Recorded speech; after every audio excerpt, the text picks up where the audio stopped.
Welcome to the toss.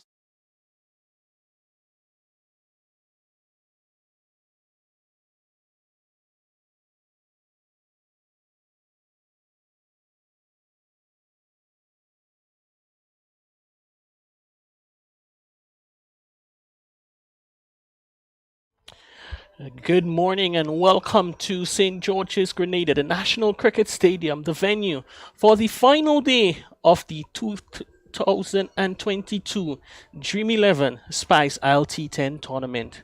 We can greet you with the news that the conditions are quite pristine. Had some early morning showers as we look over the hills of the River Road area, Observatory Road in the background. We can see the conditions have cleared up quite nicely and really sets the scene for what should be another magnificent day here at the National Cricket Stadium for the game we all love, cricket in its shortest format, the excitement, pure vibes, more cricket, more entertainment down here at the National Stadium.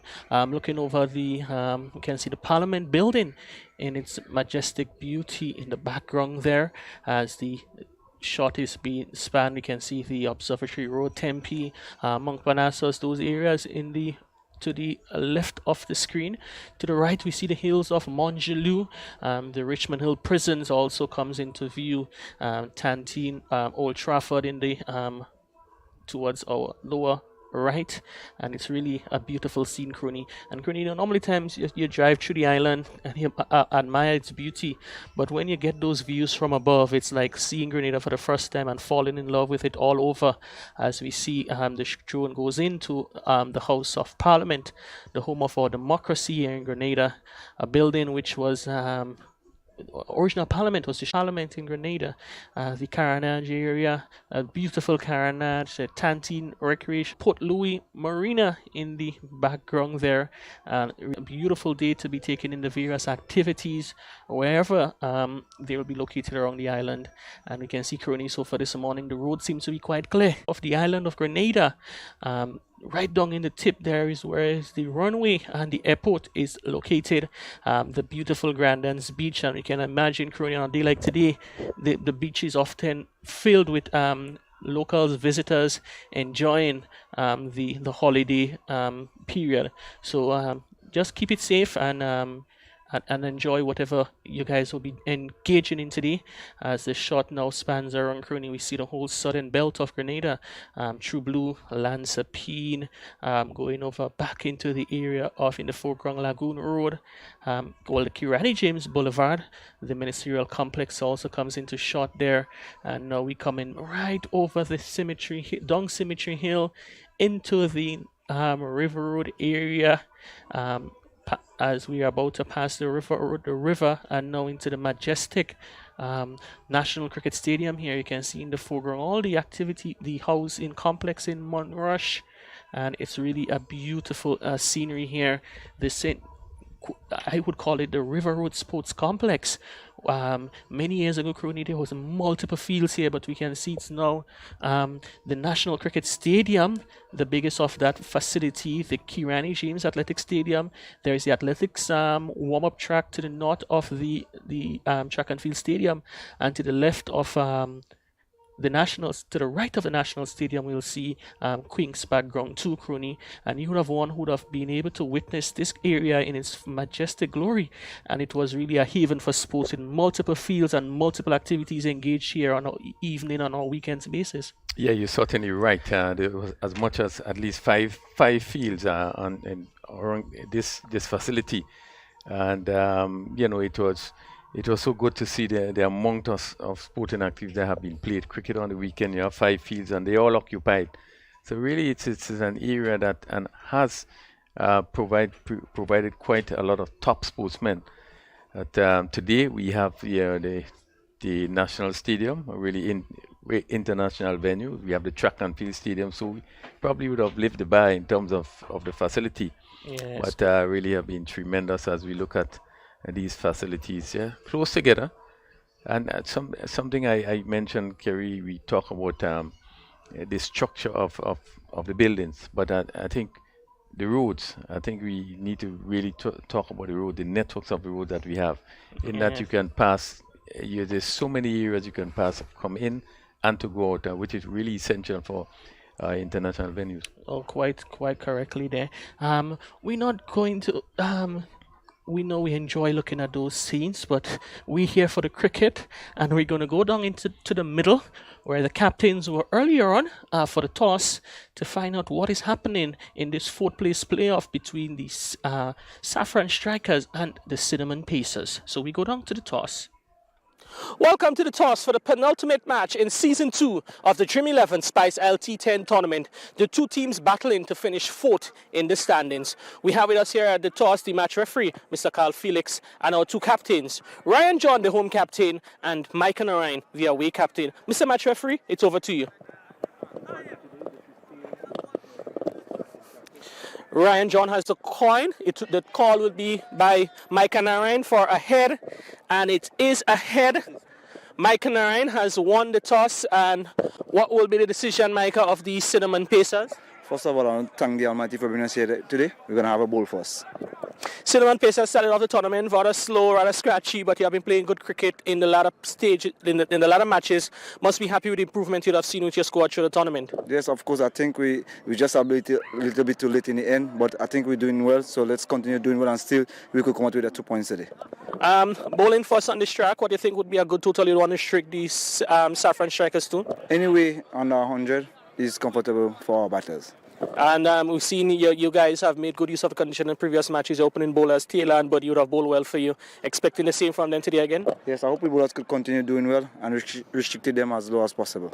All right, Micah, it was a pleasure having Cinnamon Pacers here in the tournament for a second year. We want to wish you guys all the best for this match, and we hope to see you guys around for future editions of this tournament. Thank you. Ryan John, the captain of Saffron Strikers. Ryan, it was not the match you'd have wanted to play at the start of the tournament, but you're here, and I'm sure you guys are ready to give 100% in it. Yes, definitely. We know how cricket plays. I mean, nobody would want to play in the fourth place playoff. Everybody would want to play a final, but nevertheless, we're here and we have to turn up today. All right, Ryan, you would have also been asked to bat first on this track. What do you think would be a good total you'd want to set on this weekend? I mean, it looks like a good wicket. I mean, 120 would be a good total. I mean, let's hope that the batsmen would come out and be positive. And I mean, we have a lot to play for still. Guys still have to look to get retained. So let's see if we get a positive performance today. All right, and your batters should be looking for a better performance from those guys, especially those of you who are batting at the top of the innings. Yes, definitely. The batting really didn't pull through this tournament. But you know how cricket is. Hard luck to the guys. But we're still looking to finish on a good note. All right, well, Ryan, it was a pleasure having Saffron Strikers here for the second edition of the tournament. Wish you guys all the best and look forward to seeing you in the future editions. Thank you very much. All right, so that's the toss. Cinnamon Pacers have won the toss and they've asked Saffron Strikers to bat first. Their Cinnamon Pacers winning the toss and have asked the Saffron Strikers to have first bat at it, and as we've seen, the Cinnamon Pacers, they'd have done very well with the new ball in this morning games, getting a bit of swing there. The two opening bowlers, Jonathan Taylor and Jamie Buddy, would have done a good job for the team in the recent matches, and we'll be hoping that it can continue for another match. The Saffron Strikers, they'll be looking to see if they can put a disappointing season behind them with a victory here in the fourth place playoff. So Pastor Worm, though it is the game that none of the teams would have wanted to play at the start of the tournament, it is a final opportunity for both of them to end off or go off on a high with a victory. Yeah, I don't think that either of the teams should look at this with academic interest at all. I think they must view it as more than just another game, but see the opportunity for individual performances themselves, and also enhancing their overall performance. I think you've got to also think that this is an ongoing tournament. It's not just for 1 year or 2 years, but more likely it's going to be going on for some time. So all of these players will be searching their way through, and Kerry, maybe some of these may even move from one team to another, as the case may be. But I think every game is important. Every game is significant, and even if you may not necessarily be in a final, that should not dissuade you at all from really putting your best foot forward and having the same passion and energy and desire to win. Most certainly, as we know now, it's such a global community that we're living in now, everything is interconnected now. Persons, so many opportunities available for our cricketers, and it's an opportunity for them to even make a statement. Because as we said at the big earlier in the tournament, we do not know who exactly is watching the tournament. Someone may be out there looking on and might be thinking that X, Y, and Z player has demonstrated a certain level of skills that may warrant participation and opportunities in other tournaments and so forth. So the guys should look to go out there and play the game with all the competitive spirit they'd have done with in the earlier matches. And though you're not in the finals, but it's an opportunity for you to end the tournament with a victory and go off saying that you'd have done yourself well, and wait to see what happens in future tournament. But I also think that they stood up very well, the players. It's been practically a couple of weeks of non-stop playing, and it also demonstrated the mental carry, because this game of cricket, you've got to be strong. Got to be strong physically, even if you're a batsman. Got to be strong physically. You've got to be strong mentally to be a successful contender. We've got, of course, the Saffron Strikers and Simon Pacers. They're up, and we will give you the matchup today. Yeah, so the Pacers, who won the toss, they have Micah Narayan, Shion Andrew, Alec Athanash, Jamie Buddy, Junior Cyrus, Bijan Embleton, Javed Hazard, Darren Hippolyte, Desmond Maloney, Jonathan Taylor, and Deshaunte Thomas. Out of the 11 is Tate Carmichael and Chad Charles. Well, for the Saffron Strikers, we've got Ryan John as the captain. Javon Andrew will be behind the stumps. Kemp Charles, Hiran Campbell, Delon Douglas, Jelani George, Mikel Joseph, Lyndon Lawrence, Levon Lewis, Darius Martin, Josh Thomas. And again, to repeat, the Cinnamon Pacers have won the toss and they've elected to field. Yeah, so opening the bowling for the Pacers from the northern end, as you'd have done in all previous matches in the tournament, Jonathan Taylor. Slim built, very slim and tall. I make him just about 6 foot, 6'1" Pastor Warm in height, and he has this beautiful action getting into the wicket. He'd have started off a bit rusty in the earlier matches of the tournament, but he'd have really grown into it and done well for his team at the top of the innings. And just going through the stats, and what struck me about Jonathan Taylor is that he is one of the more economical bowlers in the tournament, going at just over 6 runs and over, under 7 runs and over Pastor Warm in T10 cricket. That is fantastic figures there for the young fast bowler. Yeah, he's got to be proud of himself, and it's a learning process for him, learning with every day, learning with every game that he plays, and that's the idea. Cricketers must see every opportunity and seek every opportunity to learn, improve, and enhance their game. Yeah, so he'll be bowling to Campbell, that would be Lawrence, will be taking the first strike. Lawrence is accompanied by his good mate Heron Campbell, and both Campbell and Lawrence, Pastor Warm, they're officers of the law. So it's good to see that the policemen, they're out in the tournament in their large numbers and they're performing quite very well. The commissioner will be very pleased with the performance of his troops in this tournament. Yes, and we want to ask those delinquent people and those who are upstarts and culprits in the society, please don't get too near to them. Don't break the law, because if you do, they are heavy-set, solid gentlemen. Oh, very well said there. Both Lawrence and Campbell, two servants, as that one beautiful delivery there, just pitch. It was sort of held up in the pitch a bit, and Lawrence was squared up a bit.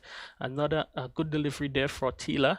And Pastor Warm, both Lawrence and Campbell would have had experience playing for Grenada, the national team. I know Campbell would have gone on to have had a few games in first-class cricket for the Windward Islands. So it's two very experienced gentlemen out there in the middle, opening the batting for the Saffron Strikers.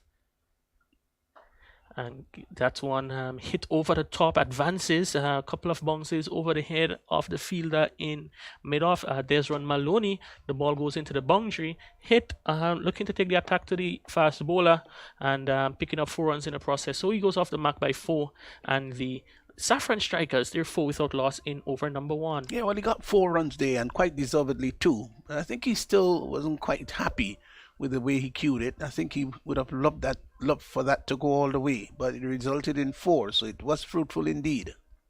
Yes, as captain just having just going back into his position in extra cover. Obviously, a ring of 5 fielders on the offside. And it charges down the ground. This time he goes over long on. Fine shot there from here. Lyndon Lawrence advances down the track to the fast bowler of the bowling of Taylor. Picked it up well over the fielder who was in at mid-on. Sailed over, he said, sailed over the ropes for 6. Fine shot there from Lyndon Lawrence. Yeah, it really was. He chipped down the track and got to the pitch of it. And that was the beauty about it. He got to the pitch. And that's why he was able to lift it over long on quite comfortably too. Taylor looking to bounce back, being hit for 4 and 6. Another third consecutive delivery. He charges and hits behind square. Embleton does the chase. He's not able to retrieve the ball as it crosses over the ropes in the square leg region. So 4 more runs to Lawrence. He is really looking to start off in 5th gear today for the Saffron Strikers. They're already 14 without loss and 1 delivery left in over number 1. Well, there's nothing about getting your eye in. Not today at all. he probably had his eyes in since this morning. Didn't know if he did some little preliminary warm-up before he went out there. But gosh, he is looking to belt everything. And so far, with the field, of course, restriction in place, he's been successful. Yeah, we can see now the fielder at mid-off is being pushed back to long-off. That would be Andrew taking up that position there at long-off. Good move. Yeah, looking probably get to be a bit closer to the batsman. And I would say a good delivery there from Taylor. A bit on the foolish side, but a good recovery from those 3 length balls which he bowled previously, which was dispatched for boundaries. Yeah, it was. I think it was good to see the third man fielder coming into the circle, and with him trying to hit straight or maybe through long on thereabout, advancing down the track. I thought that was a better move, just to have a couple players on the boundary line just riding and gamble that gap down to third man, except there'll be some little edge.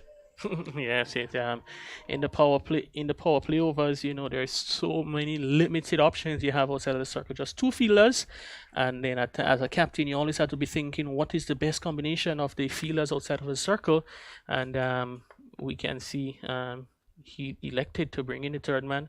Normally, captains love to start with a third man back on the boundary in this form of the game, but others would prefer to have them short and do fielders in long on or long off back. Yes, I think very often is the person who is batting, and you would have noticed that Lawrence was advancing down the track. Now, if you're playing on the back foot or you're playing from the crease, then the ball may tend more likely to go to the third man area. But when you're advancing like that, you will tend to hit the ball maybe through mid wicket or down the ground, as the case may be.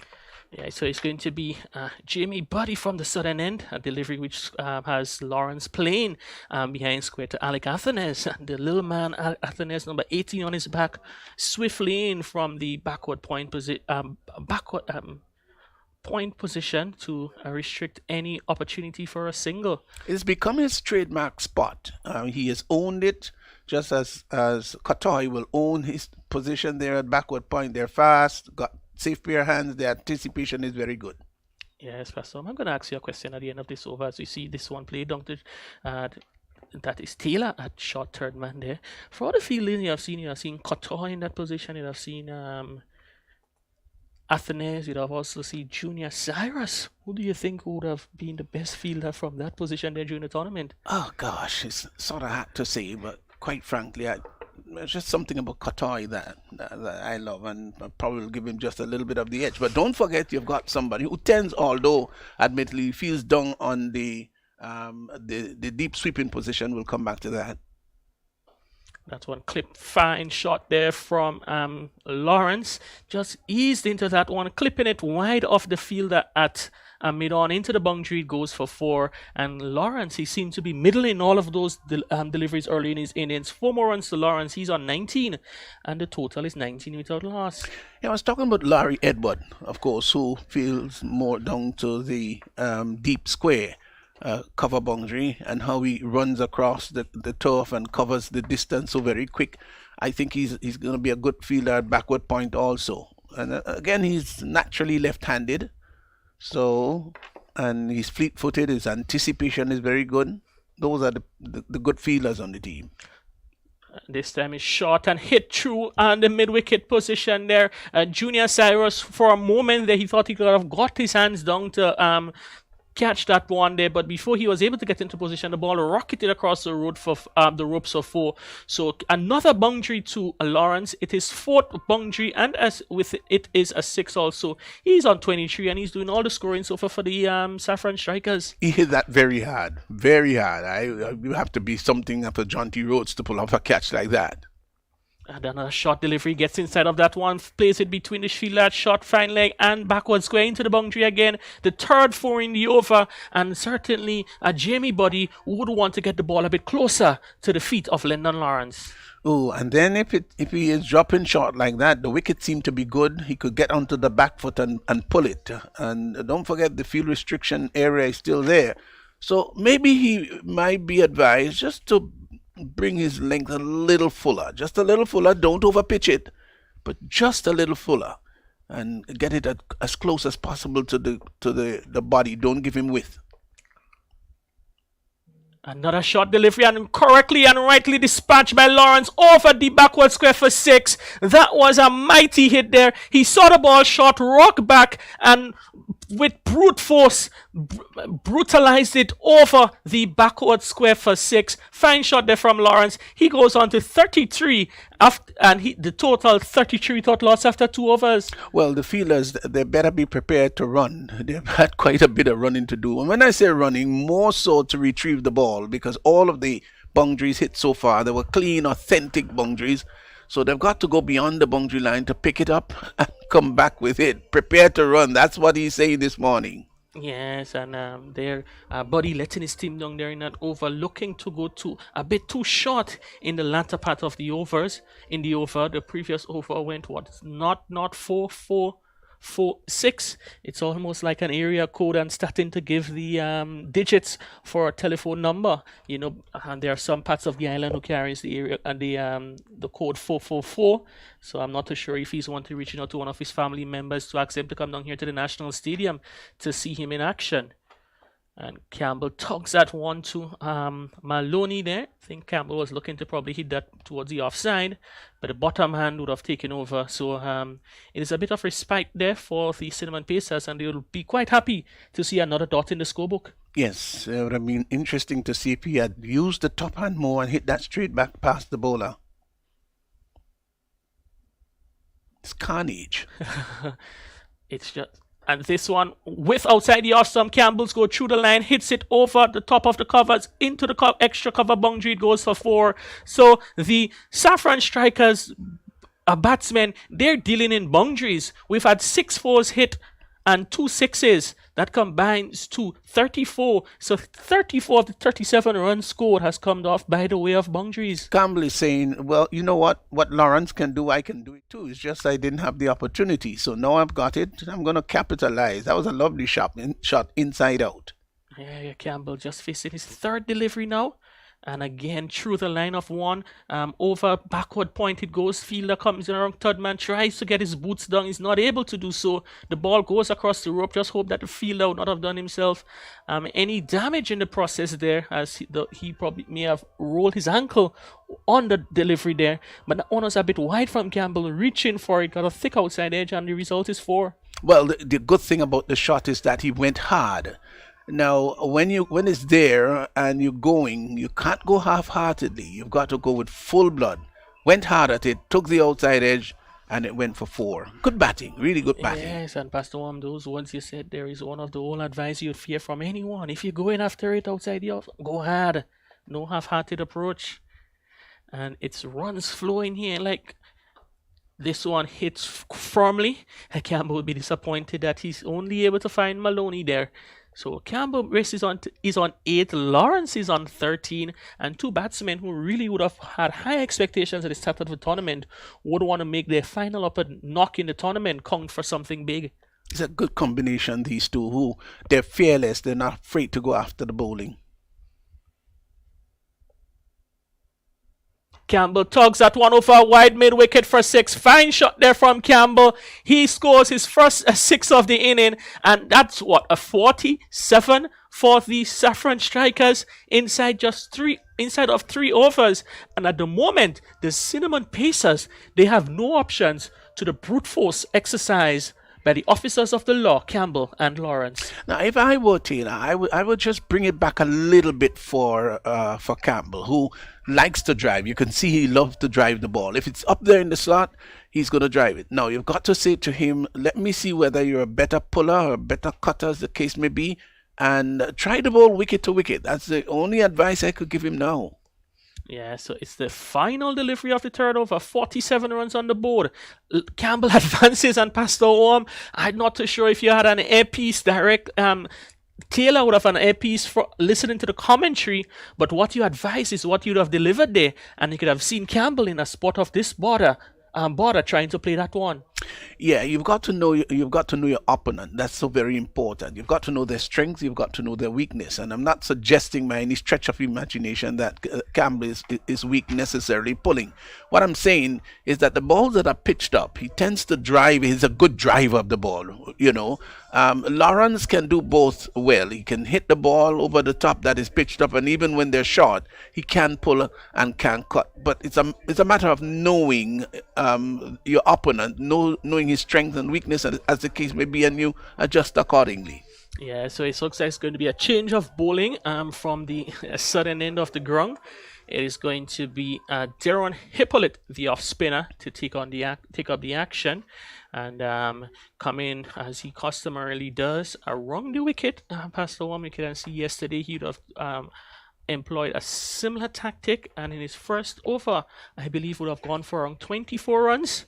The captain seems to have confidence that he can break this partnership between the two strikers, opening batsmen, who have already scored 48 runs of 18 deliveries. And I tell you, Pastor, the mood that Lawrence and Campbell in might be an interesting over, served up by Deron Hippolyte. Yes, it could be interesting indeed. And back then, the off spinner never really started from round the wicket. He's going to start from over the wicket, and then maybe things are not working. Just change the angle, come from round. But he's been predominantly coming from round the wicket. Let's see whether this is going to in any way be a success story for him.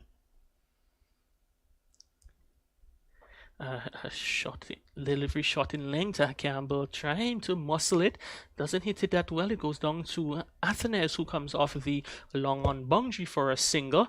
And now Lyndon Lawrence is on strike, and he would be relishing that opportunity to go after the bowling of Deron Hippolyte.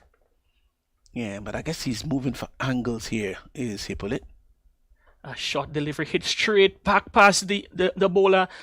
Campbell, the non-striker, he had to take evasive action, ended up on his back. The ball crashes into the boundary. 4 more runs to Lawrence. A short delivery there, and quite correctly dispatched by the batsman.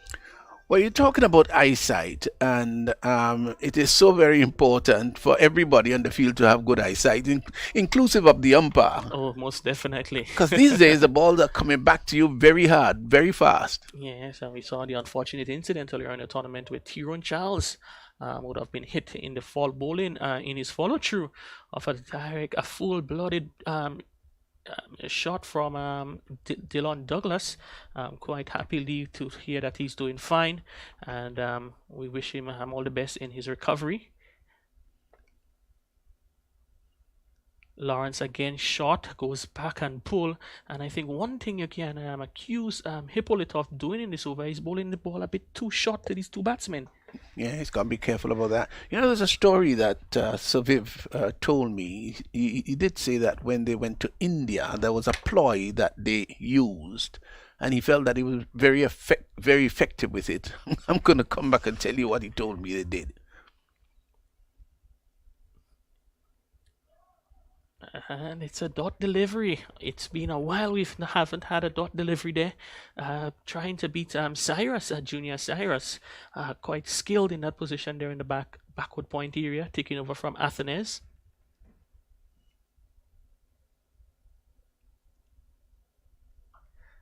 Another short delivery. This time, Campbell elects to hit it to the onside. Deshaunte Thomas is able to get a hand onto it, and good fielding there by the little man in backward square. And Pastor, a couple of days ago, he'd have dropped a dolly, but I think from since then he has been quite outstanding in the field. Deshaunte Thomas. Yes, he's quickly off the mark. He's sharp, and that may have yielded maybe 2 runs, but he cut it off very well. Goes over the wicket, hit down the ground. So it's the end of the power play over. One which conceded just 8 runs, 1, 4, and 4 singles, and the total at the end of the power play, Saffron strikers, they're 56 without loss. Run rate of 14, it's right up there, and we're not to the halfway stage yet. They must be thinking, Saffron strikers, of getting up maybe to 130. They're poised to do that, 130. They've gotten off to a great start. You couldn't want a better start than that. Just going back, Kerry, to that story that Viv told me when they'd gone to India, particularly Clive Lord, he said, he sought to hit the ball straight back to the bowler, very hard as possible. And the intent was to see if he could injure the fingers of those Indian spinners. And he said it was a genuine ploy to hit it back to the bowler as hard as possible. The legendary Sir Viviak Isaac Richards, the original Master Blaster, and Pastor Worm, a player of the caliber of Sir Viv in this era with the T10 and the T20 cricket. He probably would have been a double legend in this new era of the game. Yes, I looked at it just about 48 hours ago as Narayan moves in. Captain Narayan of calm, cool, skillful character there. Not express pace, but he certainly, with his bags of tricks, keeps the batsmen honest. Yeah, I looked at his innings of 156 balls at the Antigua Recreation Ground against England. And I could not believe that was a test innings at all. It really was carnage. It hit the ball to all parts of the ground. Campbell gets across the line and hits that behind its backward square.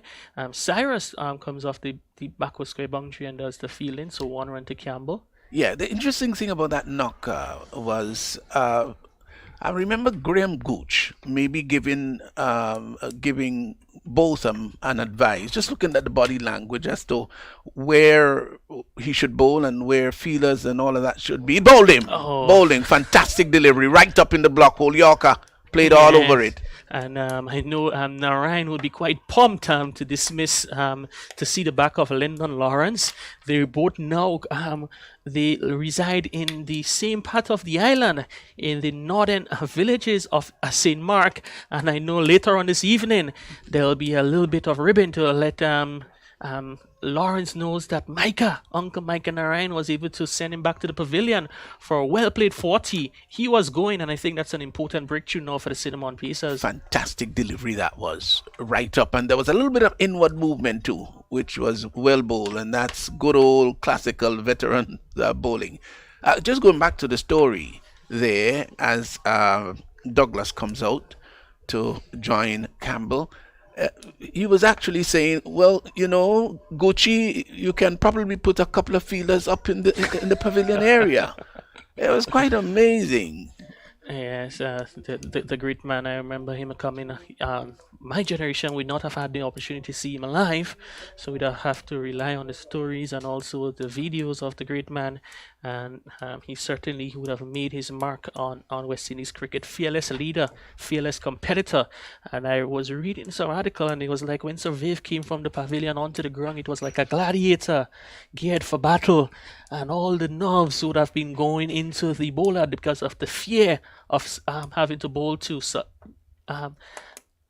Isaac Vivian Richards as Micah Narayan to Douglas. Another delivery there. Very casual in his attempt there, Douglas. The ball would have cut back into him. Beat the keeper, goes behind for a bye.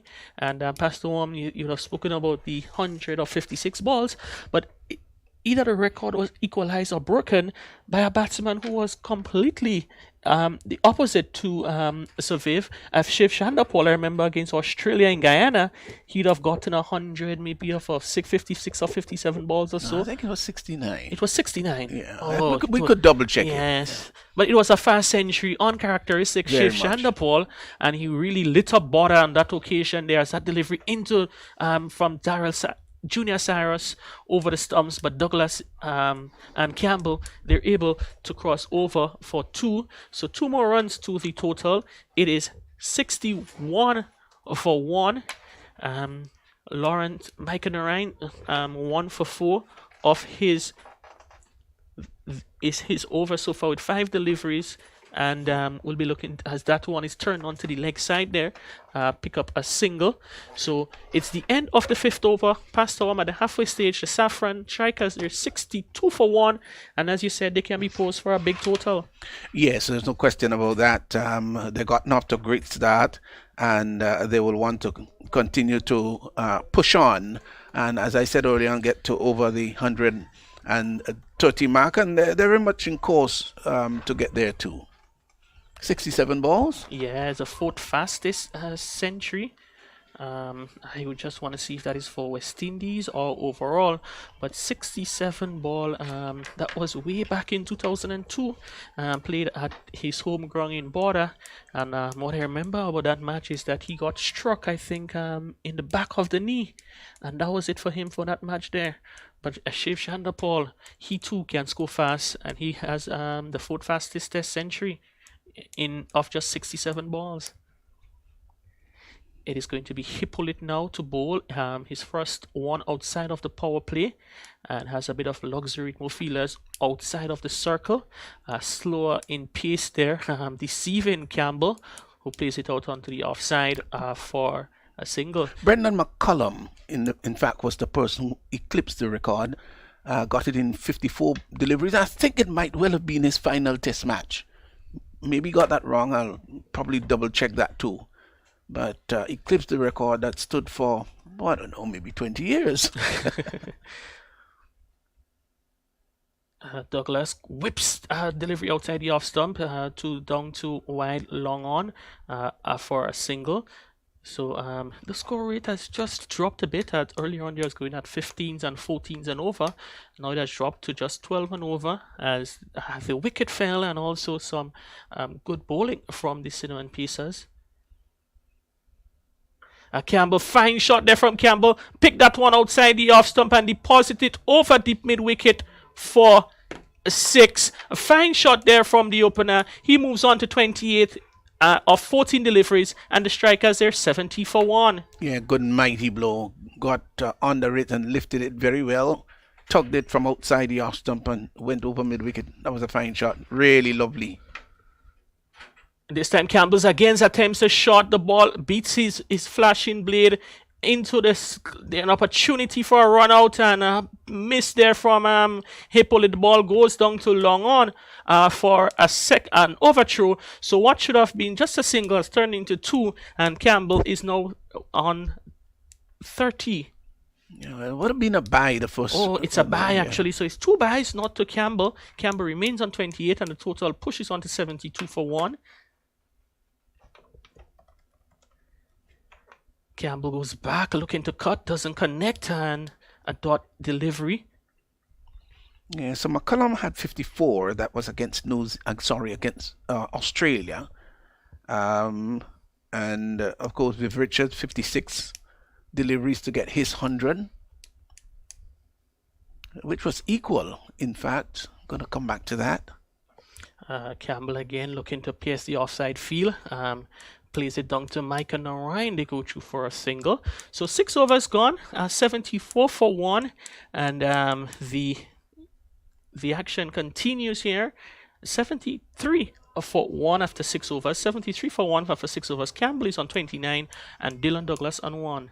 Yeah, so Richard got his 156 delivery. It was equal by Misbah ul Haq for Pakistan against Australia, and one Adam Gilchrist got his in 57 deliveries playing against England. So those are the players that got their centuries with less than 60 balls. Yes, fine batsman there. And then if you'd have told, put on the list and asked which one did not score a century of on a 60 balls, I'm not sure Misbah ul Haq would be one of the names you would have mentioned doing that feat, but it was certainly an incredible inning from the former Pakistani captain.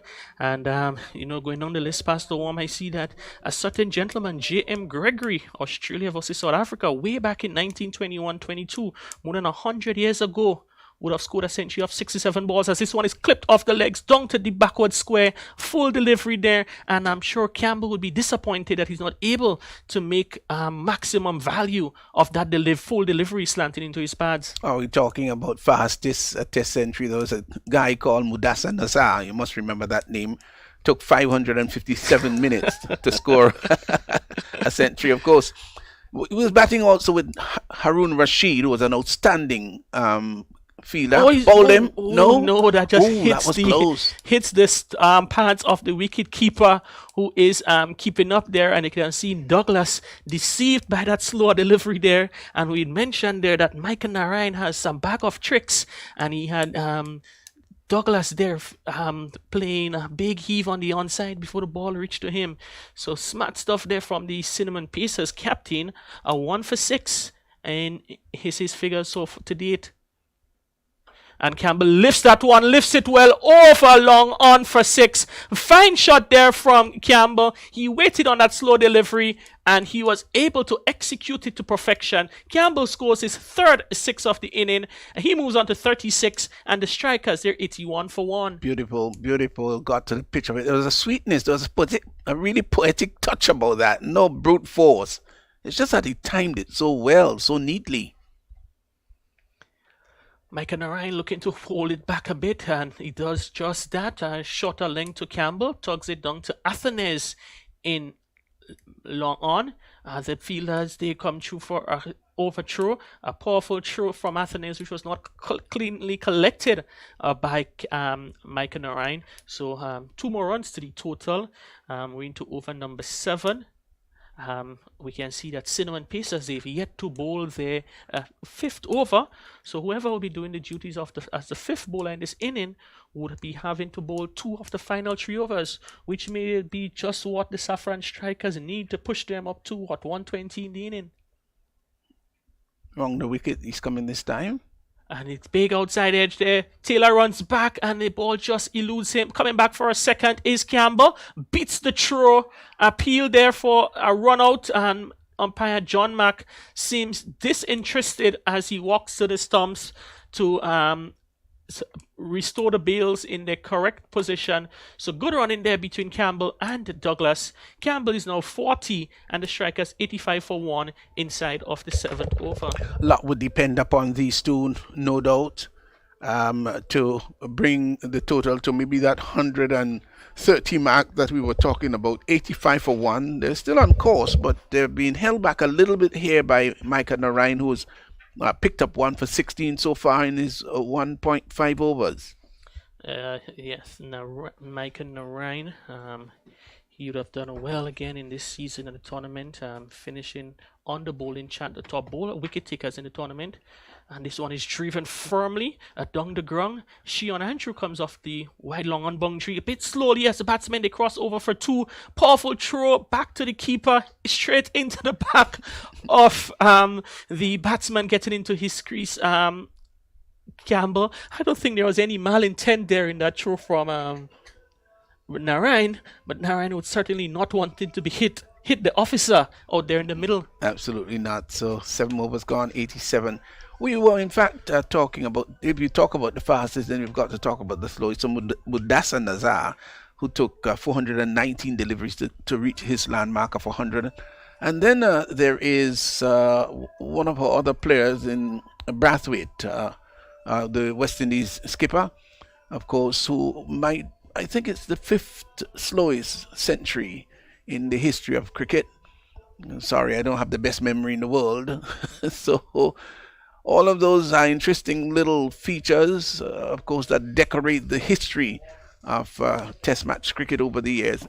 Here it's 87 for 1. Campbell is 42 of 22. He's batted really well. Yeah, certainly well, and he's not had this sort of innings of length in the tournament where he was able to carry through from the first over to the end. So far, he's batted for 7 overs with 3 overs to go, and we have a new bowler, Desron Maloney.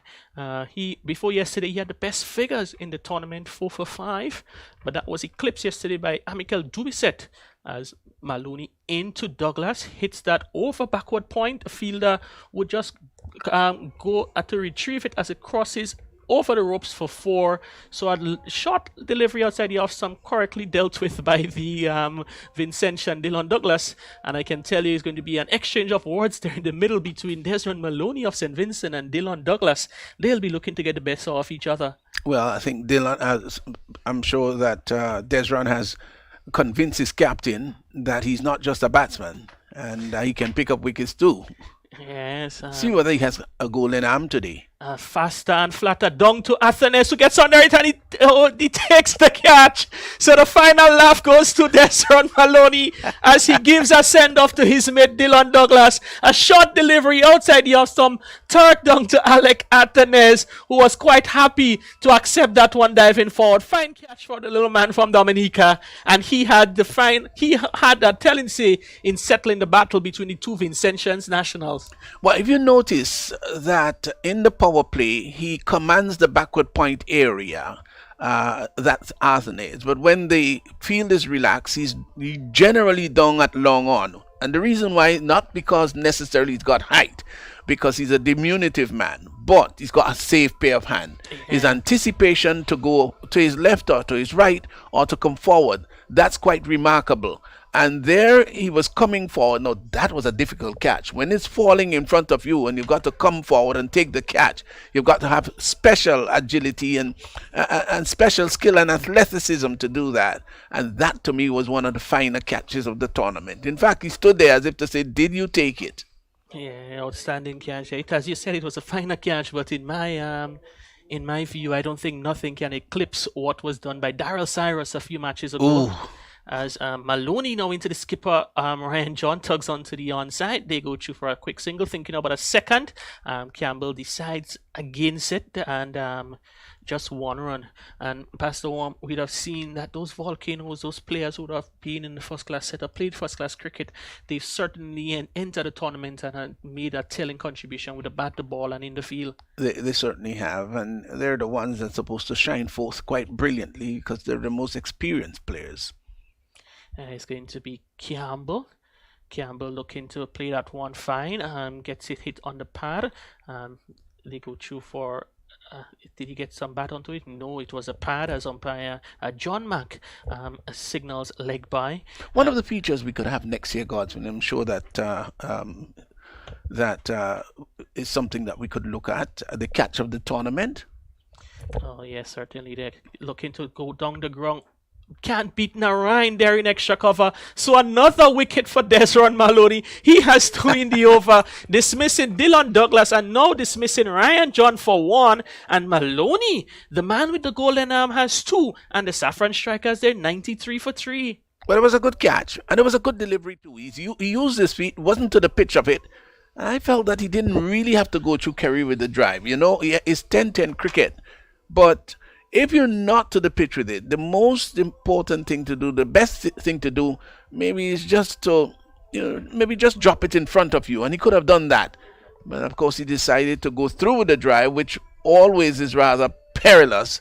And Narayan took a pretty good catch. Yeah, so it's 93 for 3. Comes to the crease now is Michael Joseph, a resident of the sister island of Karaku. A short man, but he has some very powerful shoulders that can hit that ball a very, very long way.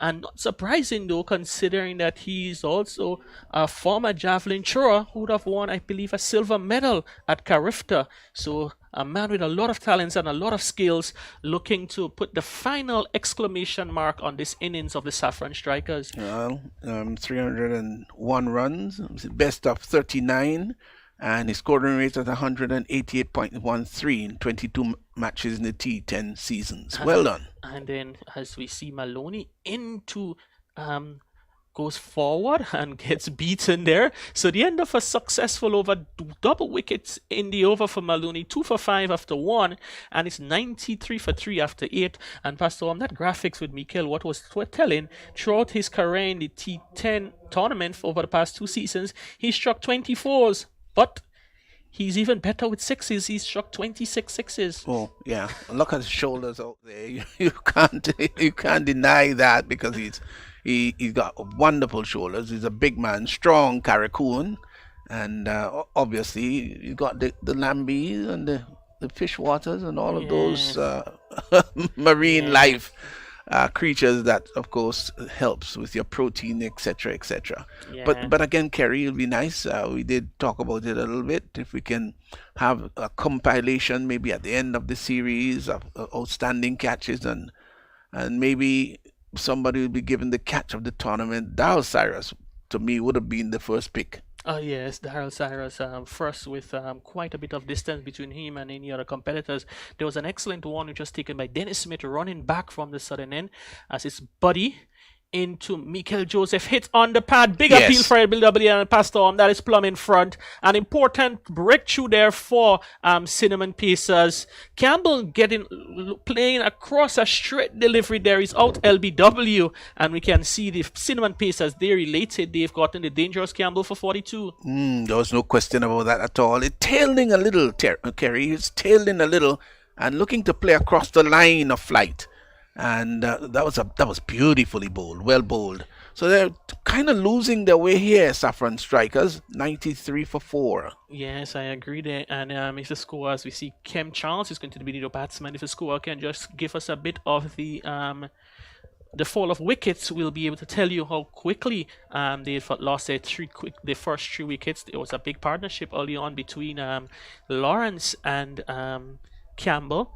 They put on 58 for the first wicket. The score fell on first wicket 58. The second one fell on 91.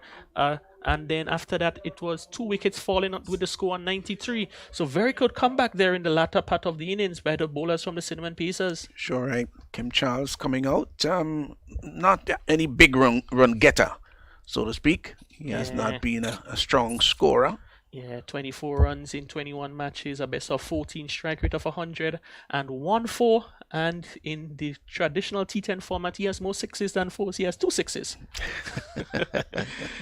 Kem Charles now to Jamie Buddy. And we can see we have fielders back at long on, long off. Shion Andrew, Alec Athene stationed in that position. Mid-wicket, deep backward square. Played down the ground, played straight. Alec Athene comes across, does the fielding. Will that be 2? No, just 1. Excellent fielding there from the little man. And it's now 94 for 4. And I think Saffron strikers will be better served to have Mikel Joseph facing the majority of the remaining 10 deliveries. How important, of course, it is for players to enjoy everything that they do on the field, not just when you're out there batting. You've got to enjoy fielding. And the really good fielders are those who enjoy it too. There's no doubt Athens is one of those. Yeah, Joseph goes back and plays it to short third man, picks up a single, and I believe that the Cinnamon Pacers will be quite happy with that result as it gets Mikel Joseph off strike. Yeah, gets him off strike, 95 for 4. We're in the 9th over, and what looked like 130. We're in over number 8, Kerry, so we've got to get our prediction going here. We've had our commentator's prediction. I hope I can be as accurate, as bang on as our co-commentator Rafael Crony. I know against earlier in the tournament he said 120, and it was straight on the bullseye. With 9 deliveries to go, 95 to score. I believe 115 is possible, but it will have to be done through Mikel Joseph hitting a couple of big shots. And this one is hit down to Athens, and the simplest of catches. He's taking it, running in, and Kem Charles goes looking to hit big. And we told you earlier in the tournament that he's not much of a big, earlier in the match, he was not much of a big hitter because his stats indicated such, and Athens was able to settle on that and collect just the simplest of catches, and a man of Athens' caliber would not be dropping such a dolly. Oh, absolutely not. He's not going to drop that. He's got such a lovely pair of hands, safe pair of hands, got under it, and the commentators could have really said, that's out. Well, Kerry says that Saffron strikers will get up to 115 of 10, and my score is 110.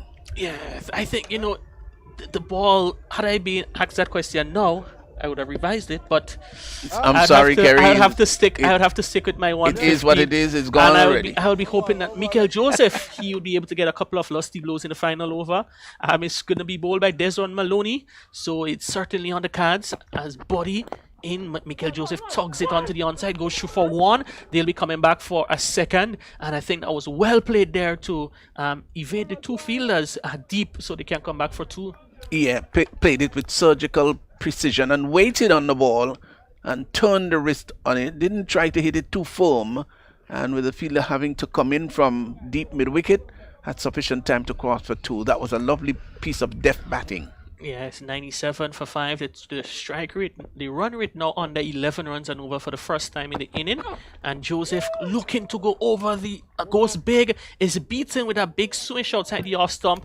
So 9 overs bowled, 97 for 5, and Buddy finishes with 2 for 22 after being taken apart in his first over. Would be quite happy with his return over of picking up 2 wickets for 4 runs in over number 9. Excellent over there from Jamie Buddy. Great comeback, getting 2 wickets. Just 4 runs coming off his bowling, 2 for 22. 9 overs gone, 97 for 5. And the pair there in Joseph and Thomas, not that they've been prolific with the bat at all, but they would certainly want to bring the team over the 100 mark and get up to my figure, which is 110. Yes, I think from here on out, Pastor, you look like the most likely winner of the guessing game we have going on here in this commentary booth. A final over to be bowled by Desron Maloney, who's had quite a bit of success coming in these last few matches with his bowling options. He'd have gotten 4 for 5 in 2 matches ago, and he has 2 wickets, and he's telling bowlers how easy it's done. Hit down to Narayan, got down, he's able to stop it just for a single, and brings now Mikel Joseph into strike with the total 98 for 5. Pastor, you need 12 runs to get up to your target of 110. Well, it's a little scary, wondering if I didn't go too high after all. And I get it is the field being set there. Both backward square and mid wicket is being brought a bit squarer. But I tell you, when Mikel Joseph hits them, all the fielders in those positions, all they have to do is to just stand up and admire it sail into the stands. Yeah. Micah Narayan goes a bit square in covers, and the fielder on the extra cover goes a bit fine, as it's Maloney into bowl, faster delivery, hits well, over backward square for 6, short delivery, Mikel Joseph picked up the length well, and 100 is up, 104 for 5, of 56 deliveries, 44 minutes, 9 4, 6 sixes, and I can tell you, those of you listening to the broadcast, the chuckle was a result of the excitement demonstrated by Pastor Worm as that ball sailed over the ropes. Quite a fierce competitor. Here he is, Pastor Worm, and he wants to ensure that his team gets up to gets up to his score of 110. Well, there's another factor that I giggled about.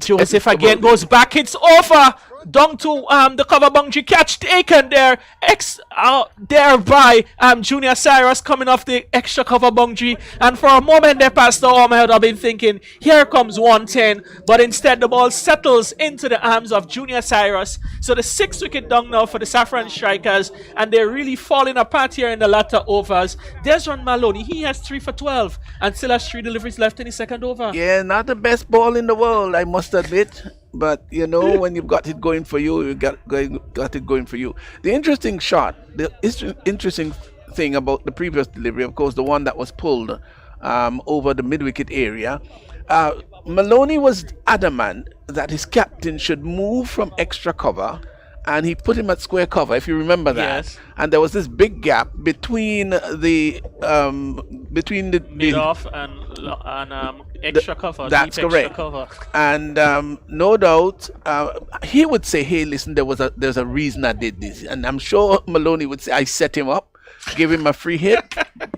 but I had something planned for him the next delivery. It is Maloney to bowl to Josh Thomas. Thomas tugs it down to short fine leg. They go through for a quick single.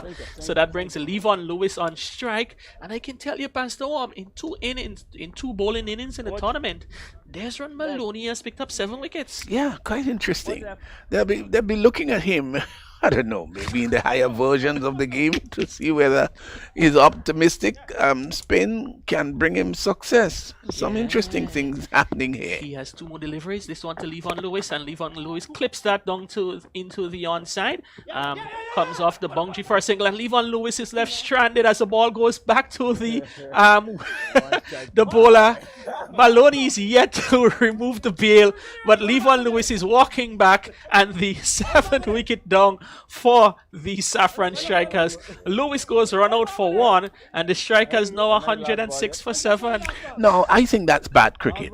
Not so much on the part of Lewis. I felt that Josh Thomas should have made a gallant effort to go down to the other end. Now, if you notice that Lewis practically made it almost up to his crease, and Josh Thomas was not moving. Now, the reason I will criticize Josh about that, it might have been a tight thing, but when you have a fielder put under pressure, he can take his eyes off the ball. His throw may not necessarily be the most accurate in the world. He should have gone for the second run. Yeah, so everything is happening now.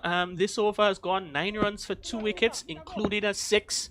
And the Saffron Strikers, they are after 80 for 1. They're now 106 for 7. Final delivery of the inning. Wow, it's a missed opportunity there from Hazard. Thomas was advancing down. The ball beats the flashing blade. Hazard was not able to collect. They go through for a bye. So one actually think that he may have gotten an edge onto it. So it's actually dropped catch it was. So 10 overs bowled. Maloney has the figures of 3 for 15, helping to contain the runaway train that was known as the Saffron Strikers batting in the top opening pair. So they'll be quite happy, the Cinnamon Pacers, to restrict Saffron Strikers to just 107 of the 10 overs. Yeah, and the previous run out, if that didn't happen, I probably would have got up. Probably would have got up to 110.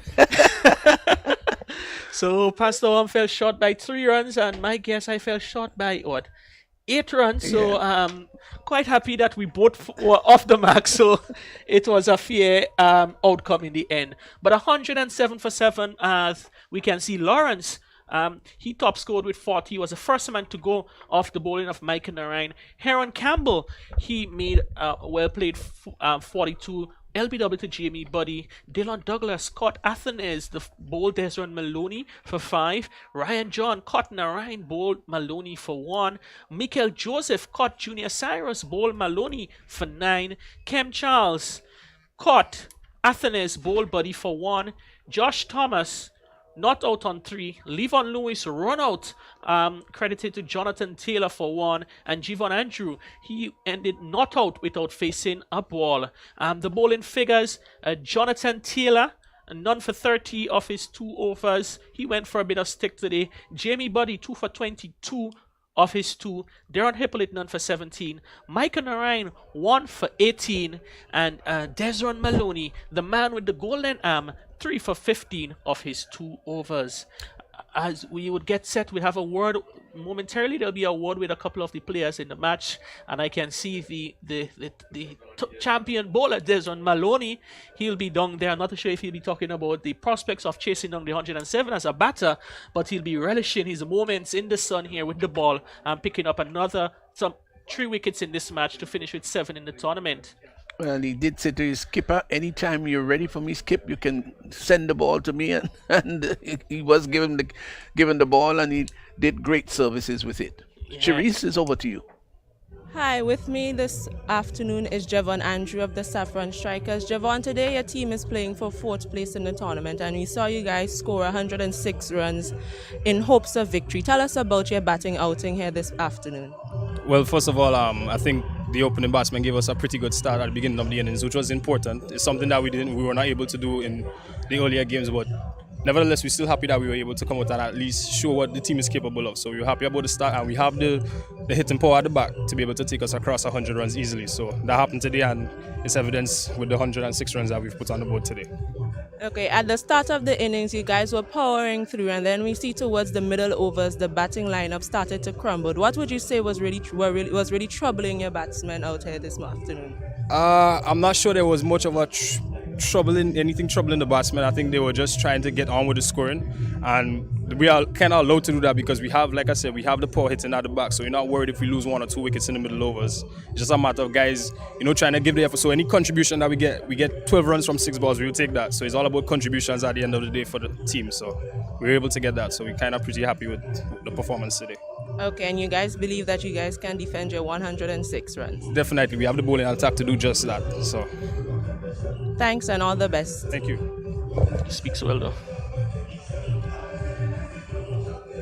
Here with me now is Desron Maloney of the Cinnamon Pacers. Desron, in the last few outings for the Cinnamon Pacers, we see you guys were able to restrict teams to scores in the 70-something, 80-something run range. And today we see Saffron Strikers posting 106 runs. Tell us a little bit about the bowling attack and how that differed from the previous games.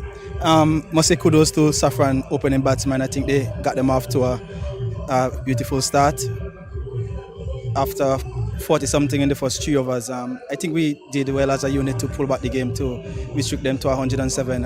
Throughout the tournament, both Taylor and Jamie have been giving us great start, and today was just not one of the day for them. But as you can see, Jamie came back well in the back end and bowled extremely well for us. All right, and we know you primarily to be a batsman, and here we see in 2 games you're coming out here as a bowler, and your last occasion you picked up 4 wickets. This morning we see you picking up 3 wickets for 15 runs. Tell us about your experience in this tournament as a bowler.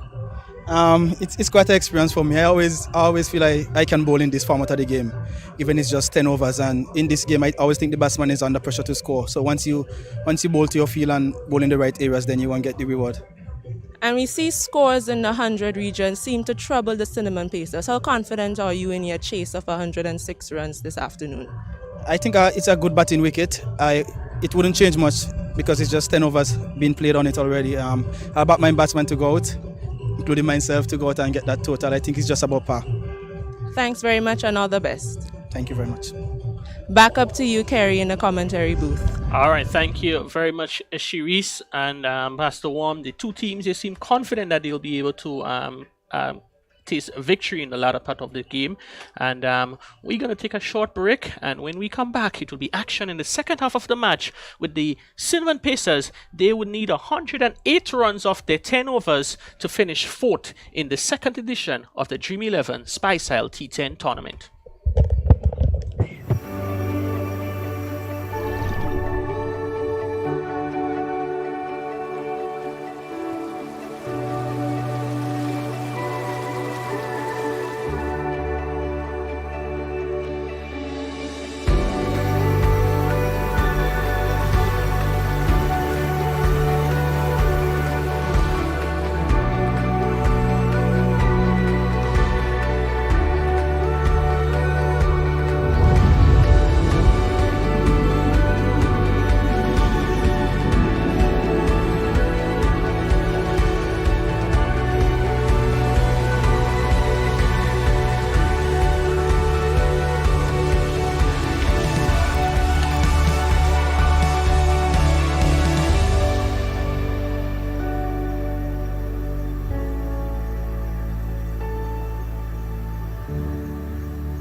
Imagine having the home of your dreams.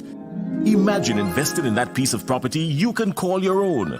Imagine finally doing that home improvement project you've always been thinking about. It's time to stop imagining and start doing. Let the GUT Credit Union help you take the first step with fantastic rates, affordable repayments, and reduced legal fees. Make the move. Get better terms on your mortgage. Use your home equity to make those dreams a reality. Act now. There's really no place like home. GUT Credit Union. It's where you belong. Energy. The world runs on it every day. Good morning. Welcome to Seoul. Hi. Hi. Bye. And when we put the best of the Caribbean together with the energy we harness, everything runs so much smoother. Because at the end of the day, it's all about connecting people. Happy birthday, Dad. So, wherever your journey begins.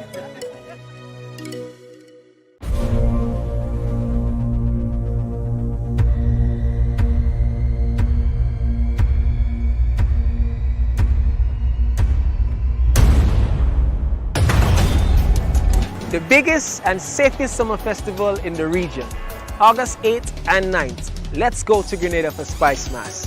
Call your booking agents and get your tickets today.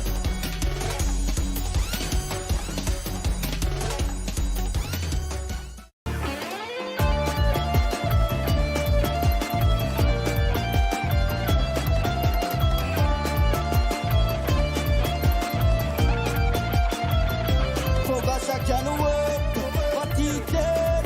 I can't wait to enjoy myself in a this stadium. No matter everything goes, and local talent doing well. Big up on yourself, sing it out. T10. Enjoy this.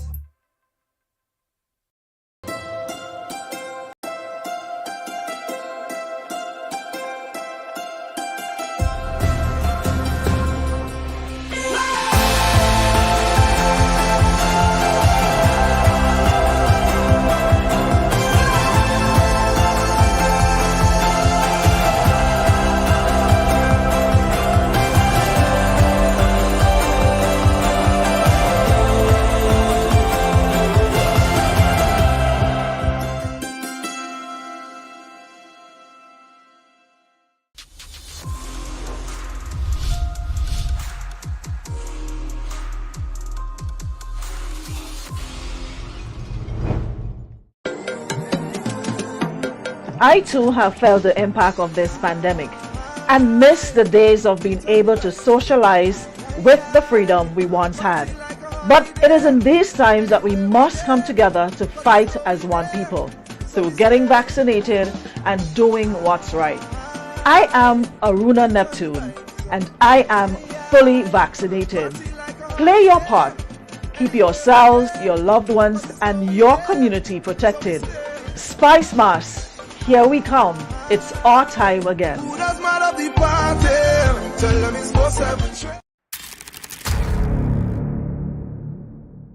Deeply rooted in our rich ancestral traditions. Spice Mass, the return, a celebration of life. Welcome to Spice Mass 2022.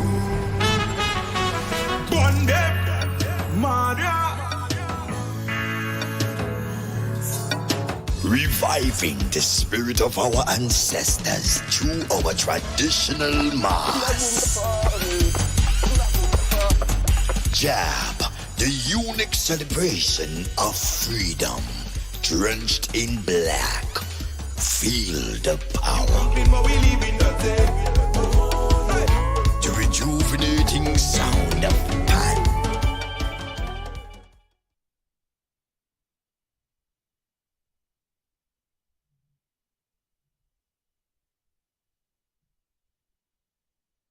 Back here at the National Stadium, Saffron Strikers just being all out for 107 for 7 in the 10 overs.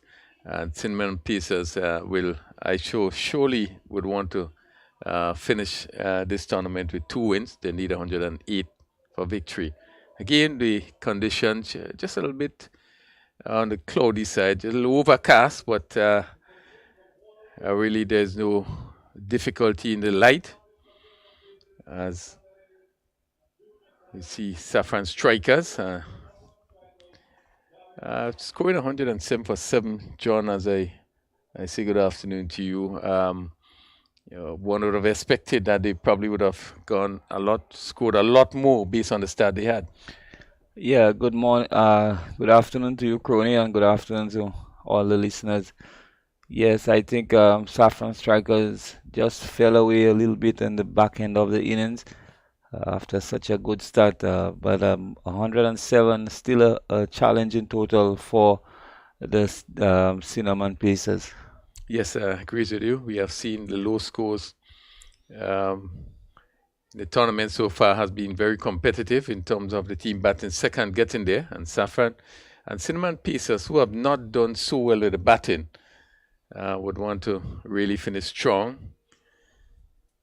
As we see Darius Martin, he gonna pick up the attack from the northern end, and Alec Atenas is preparing to face his first delivery. And this is played to backward point. Okay, no attempt of a run. And Atenas, we have seen in the last game, seemingly coming into his own, did have a very good knock. And when he scores runs, it seems as though that Cinnamon Pacers would do well. Yeah, definitely, and a lot is depending on the shoulders of Alec Atenas. But on this occasion, Crony, we see the Saffron strikers starting with pace. This is Martin. Short delivery hit again straight to backward point, and timing there, and getting some lift there. And Atenas on top of this one, hitting it to backward point. So we into the first over. Interestingly, we are seeing Cyrus opening the batting with Atenas. As Martin, short delivery played down to the fielder on the boundary, backward square. So he's off the mark. We have seen him yesterday really playing a measured inning as he started, but was able to pick up, the bad balls, was able to pick up the boundaries. We have seen him playing some reverse sweep, shot which he seemed to have made his own. But despite, he was, very cautious, was still being able to score freely.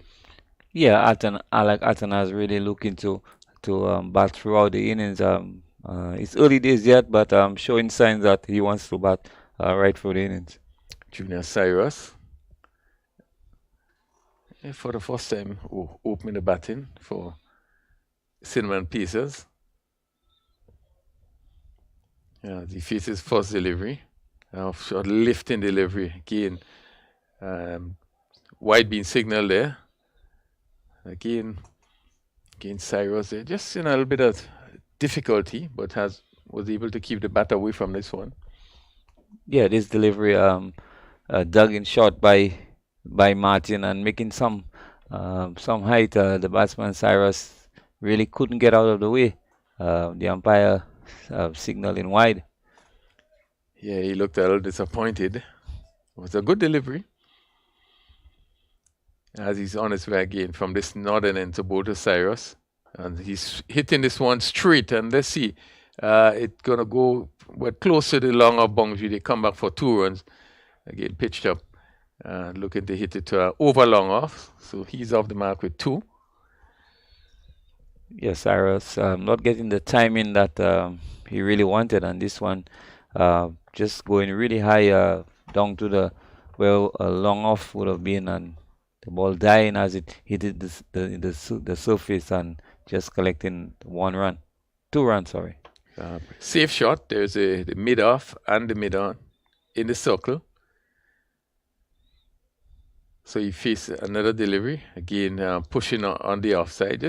Seemingly just giving himself a lot of room, moving to the leg side and push it on the offside. And the amble, another single. So it's 5. Cyrus on 3. The left-handed Atenas come back into strike. And the field for Atenas, short third man, backward point, cover, extra cover mid-off. The captain, Ryan John. A mid-on, mid-wicket straightish, deep backward square, and a long leg. Martin, as he's on his way to bowl to Atenas. Short delivery, he's looking to hook again. Just seemed to rush onto him there. And probably seemed to take the helmet as he's just taking off, having a look at the helmet there. Another quick delivery, and Atenes looking to hook, and probably seemed to have taken the helmet.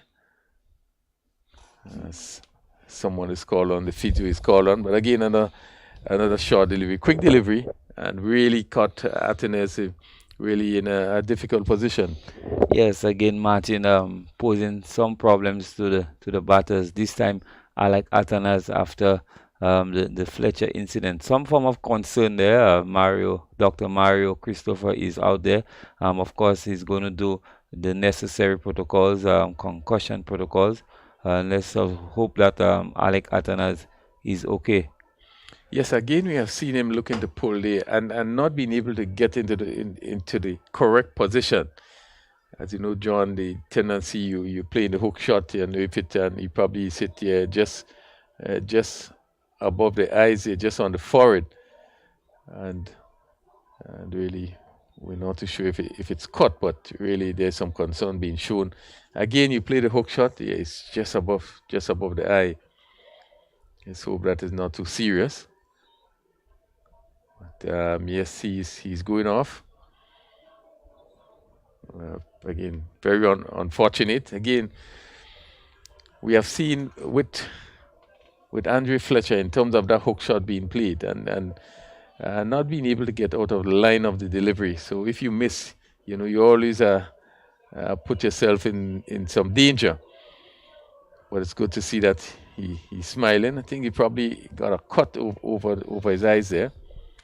Yeah, I think it's just for precautionary measures. Dr. Christopher, very experienced physiotherapist doctor, will definitely want Alec Atanas to be checked out thoroughly for the injury.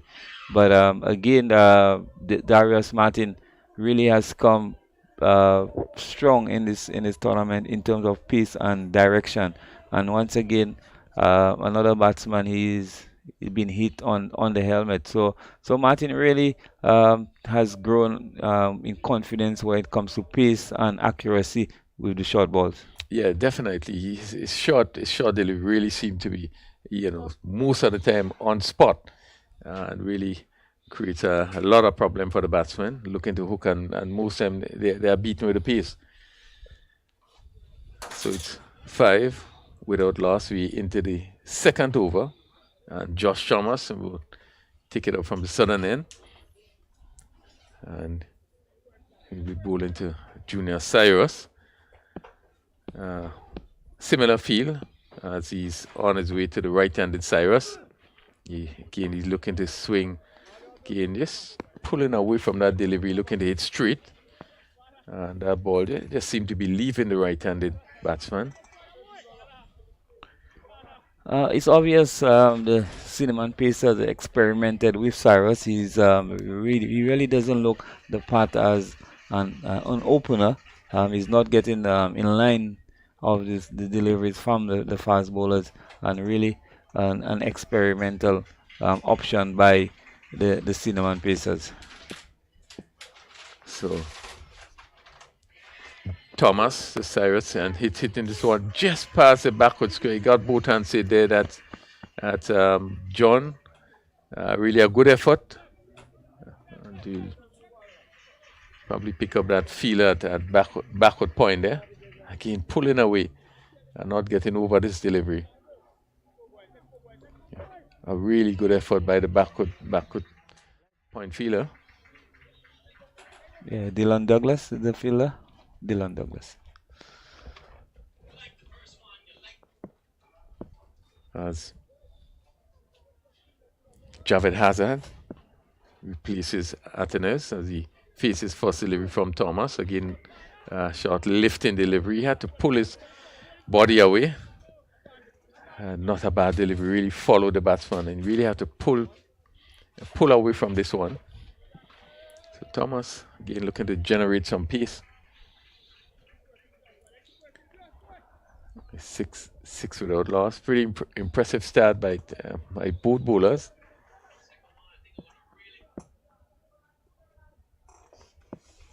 Just quiet period. Pacers need to get 108 for victory. And Josh Thomas. Another quick delivery hit into the pads of Hazard. Again, just seem to be pulling away a bit, but again the ball is go into the right-handed batsman. And he was not able to get back onto this one. Just seemed to be beaten again by the pace of this delivery.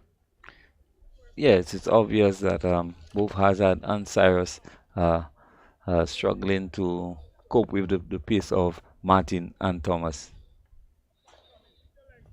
So let's see Thomas. And he's hitting this one down to mid-on. Again, not timing it well. He's able to pick up a single in the process. So they are doing it by singles, 7 without loss into the second over. Just one delivery left in the second over.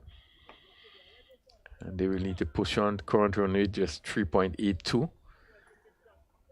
And they require run rate of 12.37 from here.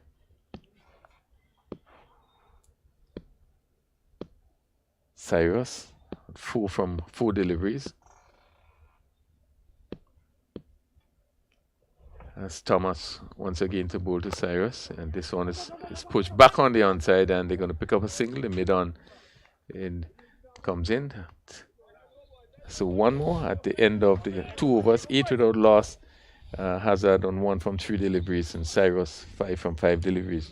Yes, an excellent over there by Josh Thomas. Really a fast delivery in terms of pace, and the batsman Hazard and Cyrus really struggling against the bowling of Thomas. And with only 8 runs of 2 overs, and the unfortunate incident of Atanas, who has had to retire, it's going to take a very huge effort here by the Cinnamon Pacers to overhaul that score of 107. Yeah, someone will have to put up their hands if they're going to get up to that score. Martin prepares for his second over. He has none for 5. Yes, you see tight offside field, all in the circle. Mid-off, extra cover, backward point, third man. As Martin. This one just angling down the leg side is played down to long leg. Let's see. Comes off the pad. So one more to the score. It's 9. Yeah, right-handed Hazard comes into strike.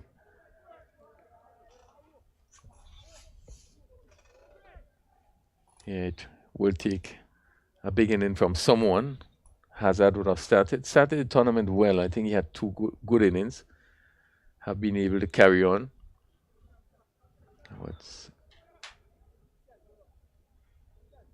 But someone will have to play a good inning if they're going to get up to 108 for victory.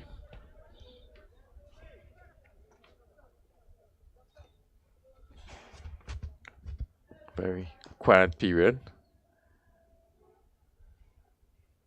As Martin, he's up to wicket bowl. Again, he's looking to pull. Again, ball really goes into his body.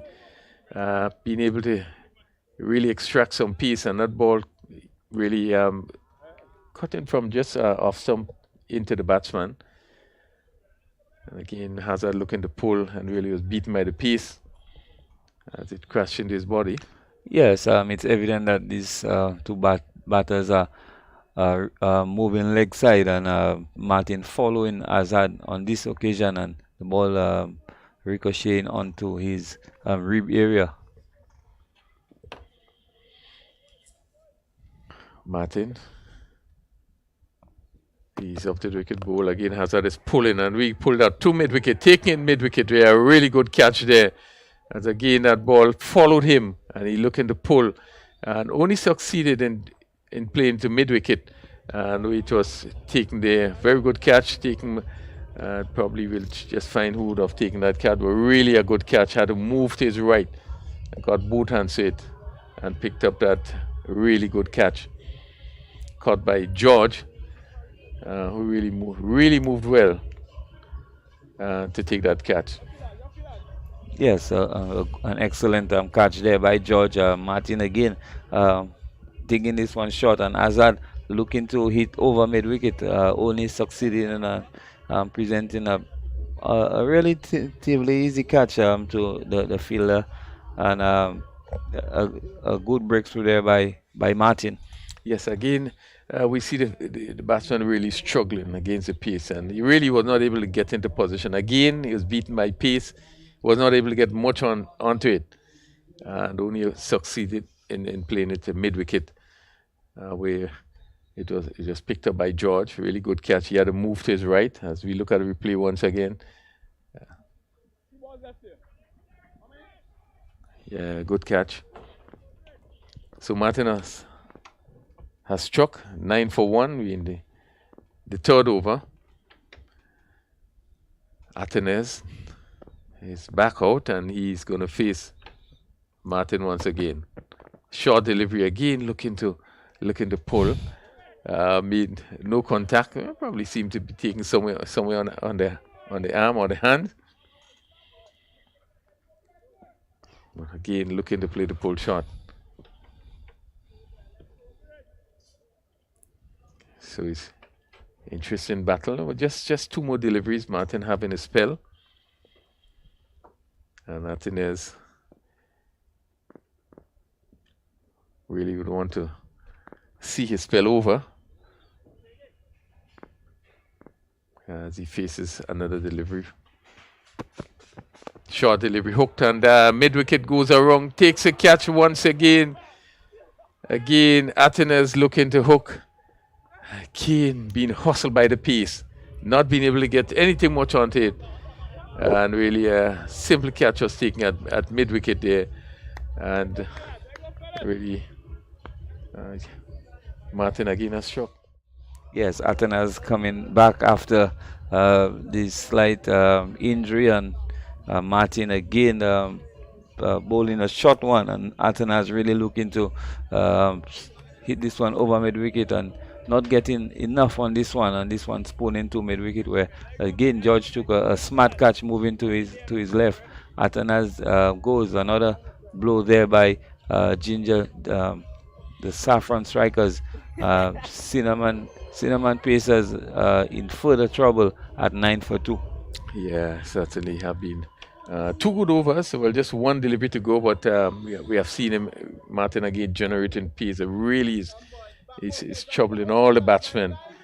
They looking to pull, and is beaten by the pace, and also he's able to get some bunks off the track.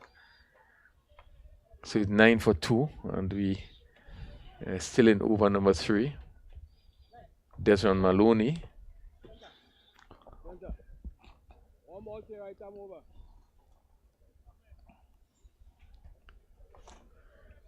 Here the field, really a offside field. All the fielders in the circle. So we have the long leg out and the backward square out on the boundary. A short delivery, and he goes under it.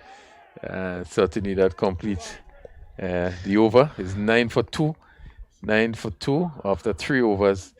And Martin just finishing there his spell of 2 overs, 1 beaten 5 runs, and picked up 2 wickets. Yeah, like Maloney expected that.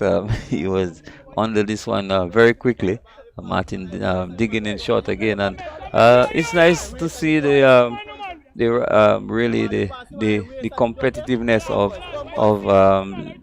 the Volcanoes players. Martin, Atenas, Maloney, and the rest, and Josh Thomas, and it's nice to see that with even this format they can still be that competitiveness, Crony. Yeah, it's very, very clear. We've seen that competitive nature as we just look above the stadium and you look at the houses just to the north of us. This down the leg side again, first delivery from Thomas there. Again, ball probably pitching somewhere around the leg stump and going further down the leg side. And Cyrus looking to help it, probably somewhere over backward square, made no contact. So they're into double figures, 10. A good take by the keeper. Really up against it. Still 98 runs needed from 42 deliveries. As Thomas over the wicket to Cyrus. Again, Cyrus looking to pull, really not in any position there. Lifting delivery. I made no contact. Really seem to be struggling against the pace of Thomas.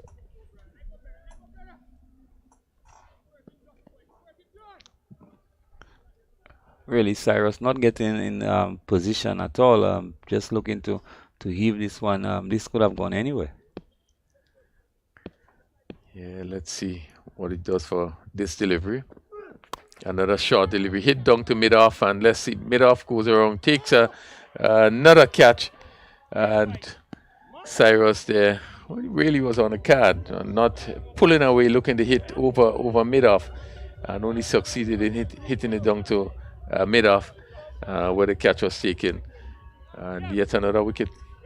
Yes, you're quite right, Crony, when you said I was on the card, because the experiment of using Cyrus at the top of the order really didn't pay off for the Cinnamon Pacers, and just gifting a wicket to Josh Thomas, ball lobbing to mid-off, and the fielder running around and taking a relatively easy catch.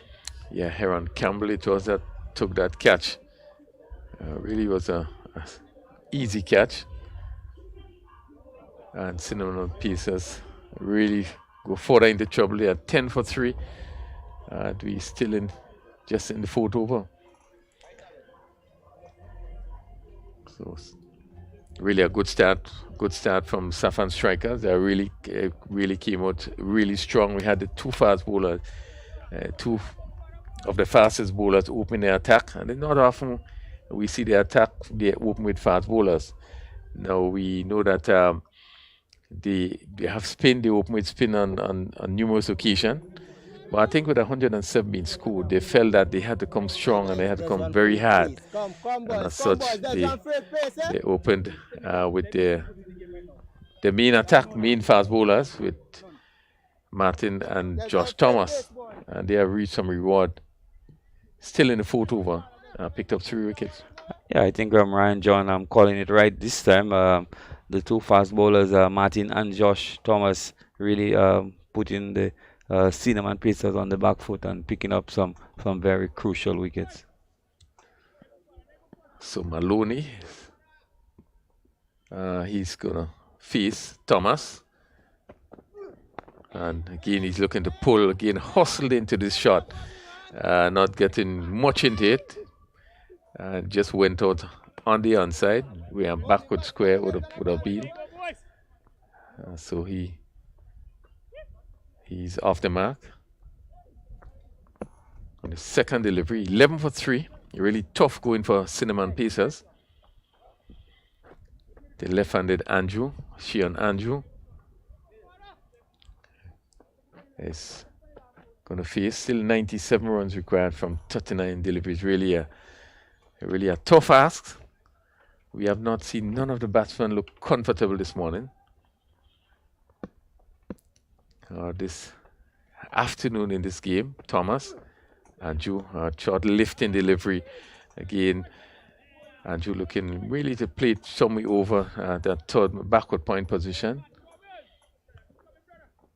Again, made no contact. So the leg side field, 2 fielders out, the long leg and the backward square on the boundary. So a mid-wicket and a mid-on. Cinnamon Pacers really up against it. They require 108 in 10 overs. The 11 for 3. Martin 2 overs. Pick up 2 for 5. Thomas just missing his run there. I think Saffron Strikers, John, will really want to come out and end on a winning note. This is one of the teams that was looked at as one that would have make it right at the end. Again, Thomas just missing his run. Yeah, Saffron Strikers really blowing hot and cold throughout the tournament. Started, positively winning the games up front, and as the tournament progresses, we saw them really falling away, and in the evidence in the playoff that they really didn't come to the party. Yeah, really, the batting has let them down badly. As Thomas, another short delivery, hit over backward point, and this is going to go down to the boundary for the first four. Short delivery and really give him the right treatment. He just got under it and just lifted it over backward point, and went down to the boundary for the first four. Yes, delivery outside the off stump and short and wide, and the batsman Andrew doing the right thing, not looking to keep this one down and hitting it over but where backward point would have been, and there's nobody stationed on the third man boundary. So a very good shot by Andrew. So he faces another delivery from Thomas, and he's looking to drive again. Ball swinging away from the left-handed batsman and taken by the keeper. So that's the end of the over. Thomas completed spell, 2 overs, no made, 9 runs, 1 wicket, and at the end of the power play, 4 overs, 15 for 3. They will be happy with that start. Yes, Cinnamon Pacers really not getting the required power play that what would be necessary to challenge that total of 107 by the Saffron Strikers. But Saffron coming out with a game plan this morning and just bowling all fast bowlers this morning and causing real problems for the Cinnamon Pacers. Yeah, they came out real firing, and we see now John is quickly into the attack. So really, it certainly sends the indication that they are happy with the sort of help they are getting from the pitch. As you see, quite a few short deliveries. It's 15 for 3. We have 4 overs being bowled. And just to go back to the Saffron Strikers team, as we said, the batting has let them down badly. Even in this game, they started so well and scoring at a rapid pace and just seemingly fall away at the end. So Ryan John, and he's going to come around the wicket to Maloney. Right up as he normally bowls and play down to backward point. The fielder on the boundary have to move to his left. And again, I thought they probably could have attempted a second run there. 16 for 3. The left-handed Andrew comes into strike. He's on 4. Has struck the only boundary scored so far.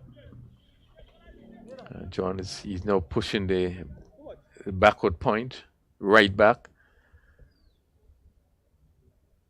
So now the backward point, right back on the boundary, the cover, just going a little bit squarer and long off. Then there's a long on. I tell you what, Crony, this game is going at a snail pace, really, really slow. Yeah, I agree. Quite a lot of time is spent even setting the field. This one is pitch up and driven down to long off. And the batsman amble another single. Yes, I agree with you. Really turning over is really, really slow. We have had just a little stoppage with the slight injury to Alterners. John from around the wicket to Maloney. Full toss, hit down to long on, straight to the fielder, and Maloney goes full toss and really hit straight down to the long on fielder, who really didn't have to move. And again, Pacers losing their 4th wicket at 17, and really the pressure is really on. As Saffron Strikers really is coming back really strong. As we continue to see the sort of competitive nature between the Volcano players. Yes, Maloney hitting this one straight to the fielder down on the long on boundary. And it just sums up really the kind of tournament that Maloney and the Saffron Pacers has had throughout this tournament. They have not really come to the party, and on this occasion Maloney getting a full pitch delivery and really couldn't get it over the line. So another wicket, another batting collapse by the Cinnamon Pacers. Yes, yeah, he really would have wanted to do a lot better with that delivery. So it's 17 for 4. We into the fifth over. And really, Pacers really up against it. Mike and Aaron, the captain. And he's going to face John in his first over. He comes around the wicket to the right-handed Narayan, who plays down to mid-wicket. Again, they amble a single. And really, 18 for 4. As you say, really going on into a snail pace. Still 90 runs required from 32 deliveries. I don't think Cinnamon Pacers is going to get near this total at all. Yeah, well, certainly they have lost the top half. The wicket of Desmond Maloney, as you said, is one of the players you expected quite a lot from, and really has not been doing as was is expected. This slower delivery is played down to backward point, and again Andrew pick up another single, 19 for 4. John just going for 4 in this delivery, in this over, just one delivery left. So with the wicket of Atenes and Maloney, I think really would have created a big dent. And this one is looking to play again. Narayan beaten there, looking to push back, and a ball just leaving the right-handed Narayan, and that completes the fifth over, 19 for 4. Cinnamon Pacers.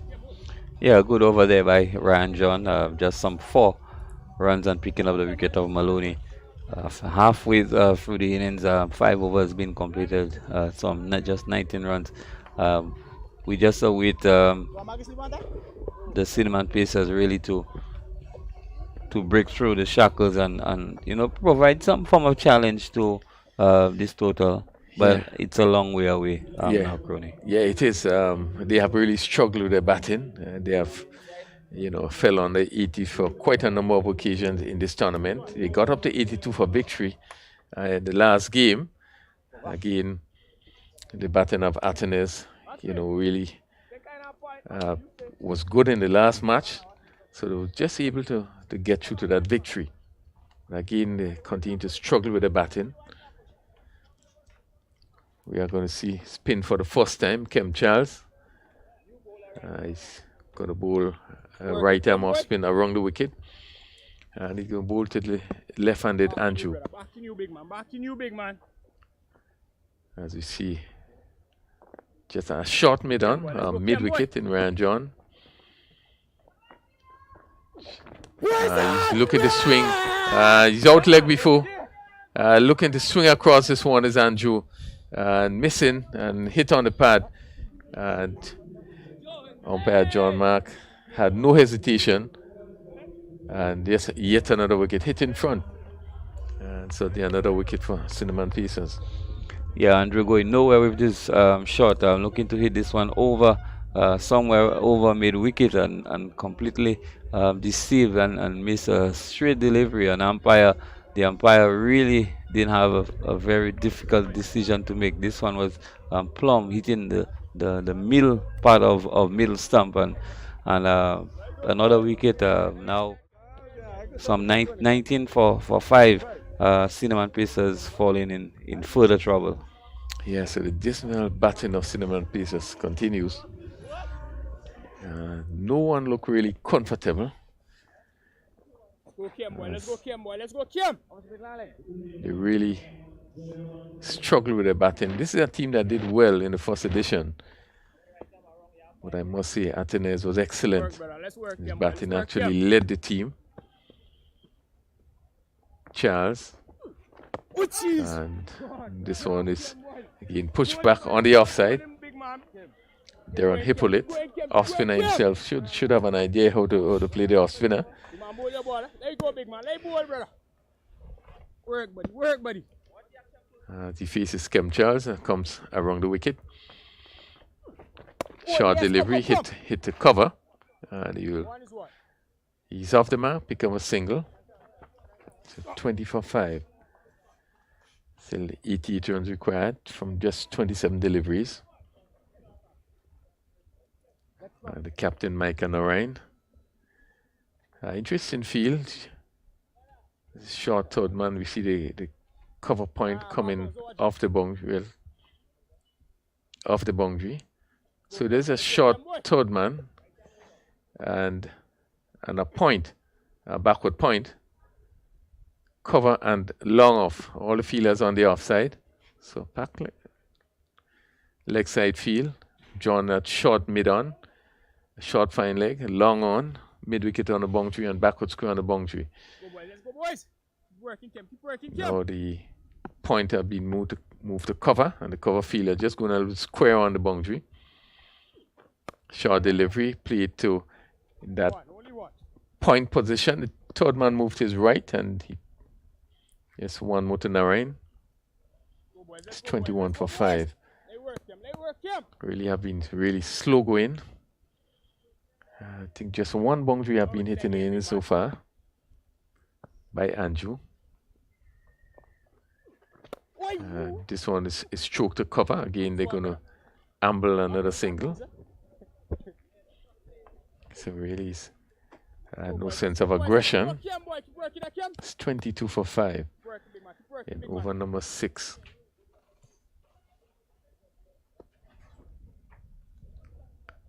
Still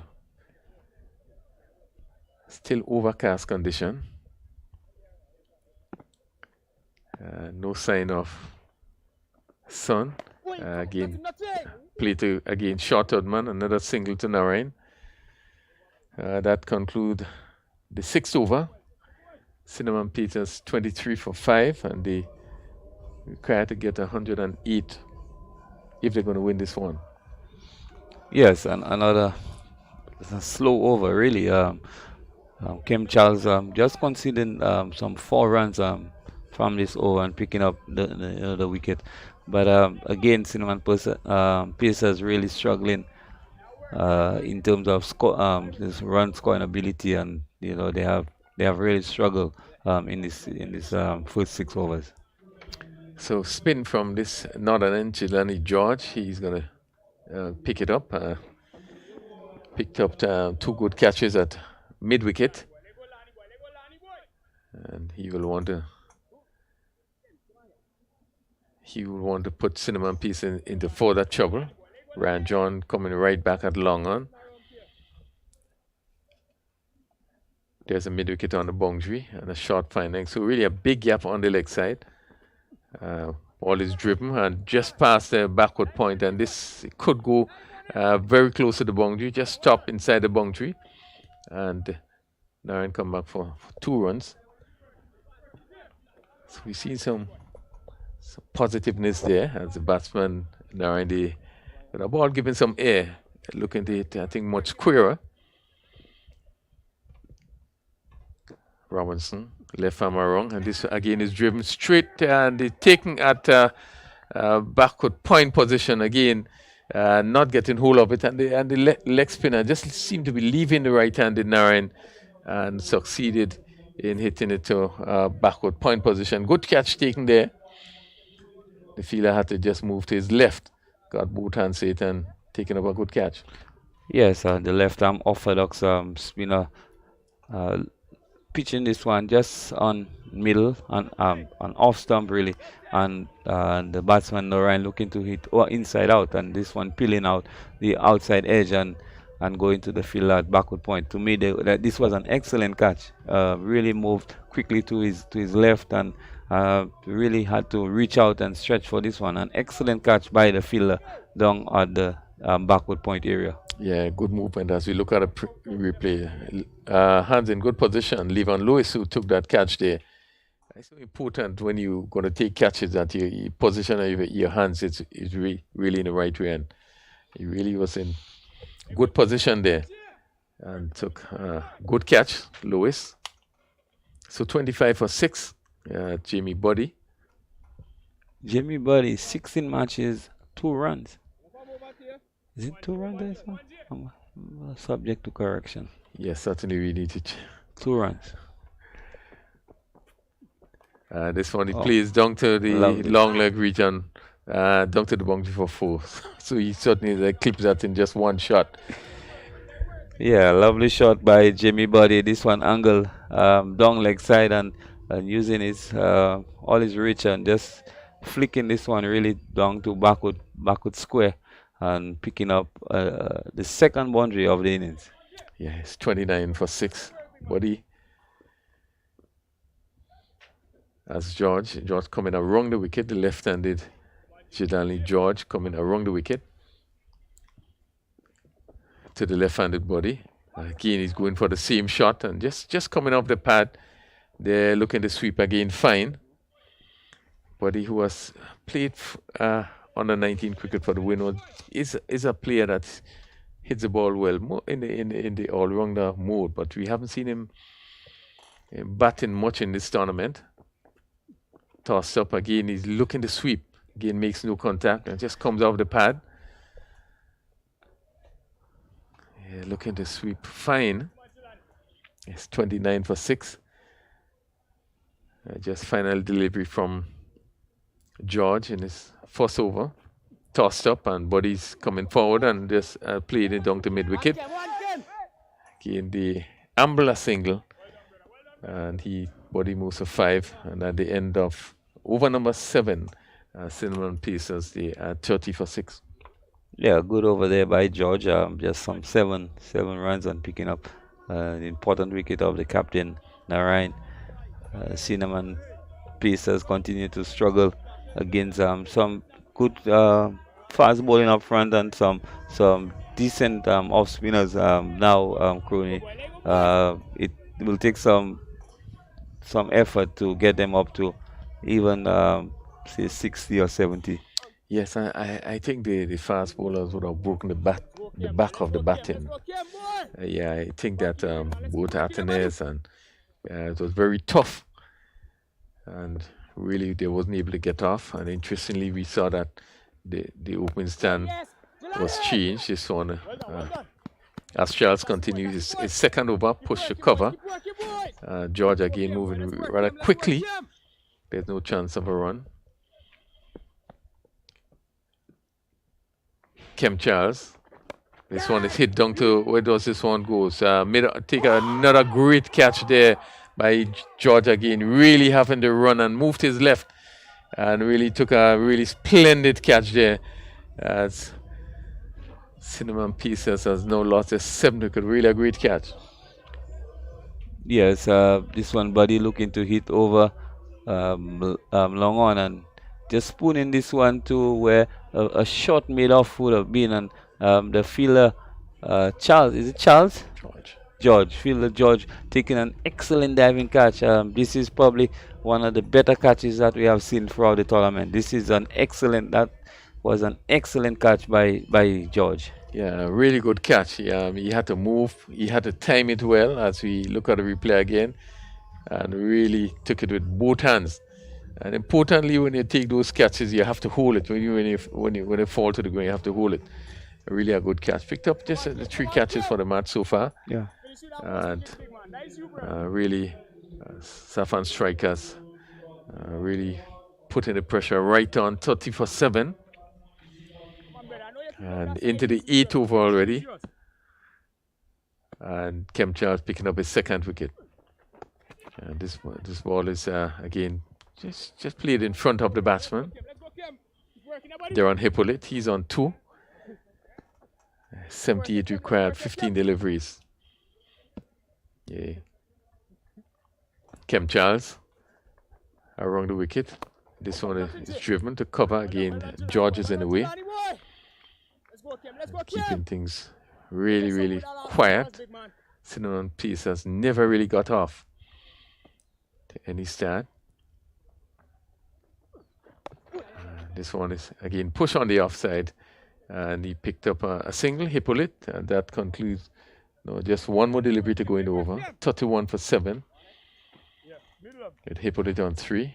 And Thomas, the right-handed Thomas, or left-handed Thomas, will face his first delivery from Kem Charles. Again, still overcast condition. Quicker delivery, which is played to short fine leg. Again, no run attempted. So that completes the 8th over. And Cinnamon Pieces really continue to struggle. Remembering that they won the toss and elected to field, and having to chase 108 for victory. They're 31 for 7. Kim Charles have 2 overs, 2 for 5, an excellent spell by Kim Charles. The batsman Thomas and Hippolyte really cannot get these balls away and really not challenging the total. Crony, 8 overs. Your time prediction. I know you're gonna. I know you're gonna win. So whatever you predict is gonna right on point, pinpoint. So you better go ahead, Crony. Go ahead and do. You're putting me on the spot again, George. A ball tossed up, swung, and this one goes down to mid wicket. And yes, catch drop there and goes across the row for 4. Bad miss. Full toss. And Hippolyte swinging it down to deep mid wicket, and just going through the hands of the fielder there, and they're picking up another boundary. Yes, a very good effort from the fielder on the mid wicket boundary. This one just eluding him and just trickishly into the boundary and picking up 4.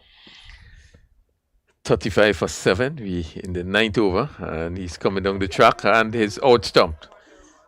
Again, really simple dismissal there as the batsman there, Hippolyte, just coming down the track and looking to push, not to say looking for a big shot, and those easy stumping for the keeper, stumped by Andrew on bowling up George. George picking up his 2nd wicket.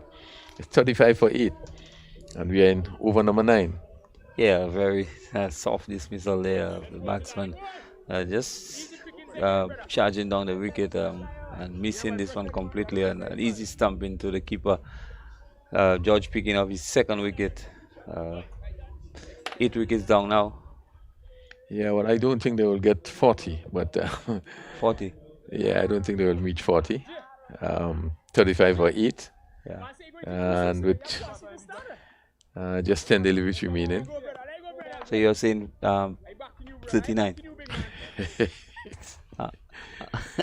Embleton, he's going to face his first delivery, and he's looking to swing and missed, out stumped also. Looking for the big drive there and making no contact, and again a really quick walk by the keeper. And we have a chance to look at the replay there, and just seemed to just left his crease a bit. Yeah, Embleton just coming down. I'm looking to hit this one through the covers, and just again in no position, looking to hit this one, and another simple stumping by the wicketkeeper, and George picking up his 3rd wicket, so now 3 for 11, and Cinnamon Princess Crony on the verge of being bowled out for less than 40. Yeah, it certainly looked that way. It has been dismal batting, really, some dismal batting by Cinnamon Pieces. Yes, we agree that the first, the opening attack was really good. It was quick, and it really hustled the batsmen. Really, they couldn't get the timing right. They couldn't get into position, and they would have struck some big blows, picking up some big wickets. And I don't think that after that they was able to have any momentum, and as such found themselves in this position. 35 for 9, still with 9 deliveries left. As we see now a slip coming, there are actually 2 slips is in position. There's a leg slip. You don't normally often see this in T10 cricket, but they certainly has Cinnamon Pieces under a lot of pressure. George comes around the wicket Taylor, and Taylor pushes on the offside. Score remains 35 for 9.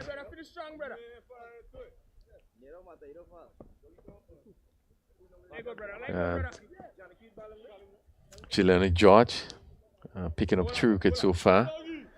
And 3 brilliant catches. Yeah, and 3 brilliant catches. Really is probably one of the players. Let's see, given tossed up, and this just driven back to the bowler. Again, a run rate at 3.96.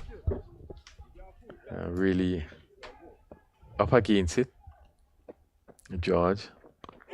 This one is played to short third man, and that completes his over. Really good spell, picking up 3 for 11 in 2 overs. And he will be happy to pick up 3 wickets. After 9 overs, Cinnamon Pacers, they are 35 for 9, still requiring 73 runs from 6 deliveries.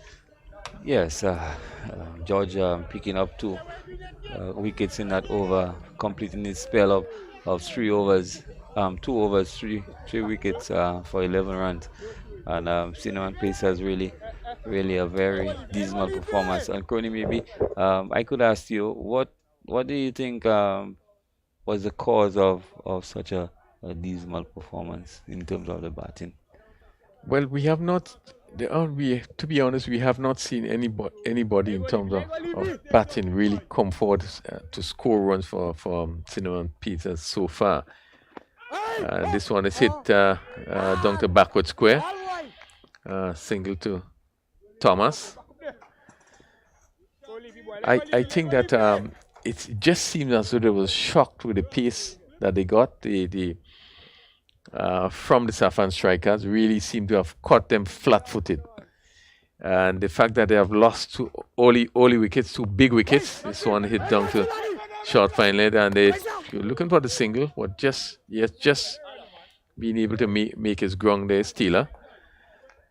The score moved to 37. I think there was, but the start that the Saffron strikers had. We have seen it throughout the tournament for Cinnamon Pacers. Yeah. So you think it's a question of not planning properly? This one is played straight to mid-wicket. Brian John accepts a simple catch. And there's on Thomas caught in mid-wicket. And Cinnamon Pacers just falling for 37. Really have been comfortable, convincing victory by Saffron strikers. As we see that Cinnamon Pacers really continue to struggle, losing by some 70 runs. Really, it's a huge victory.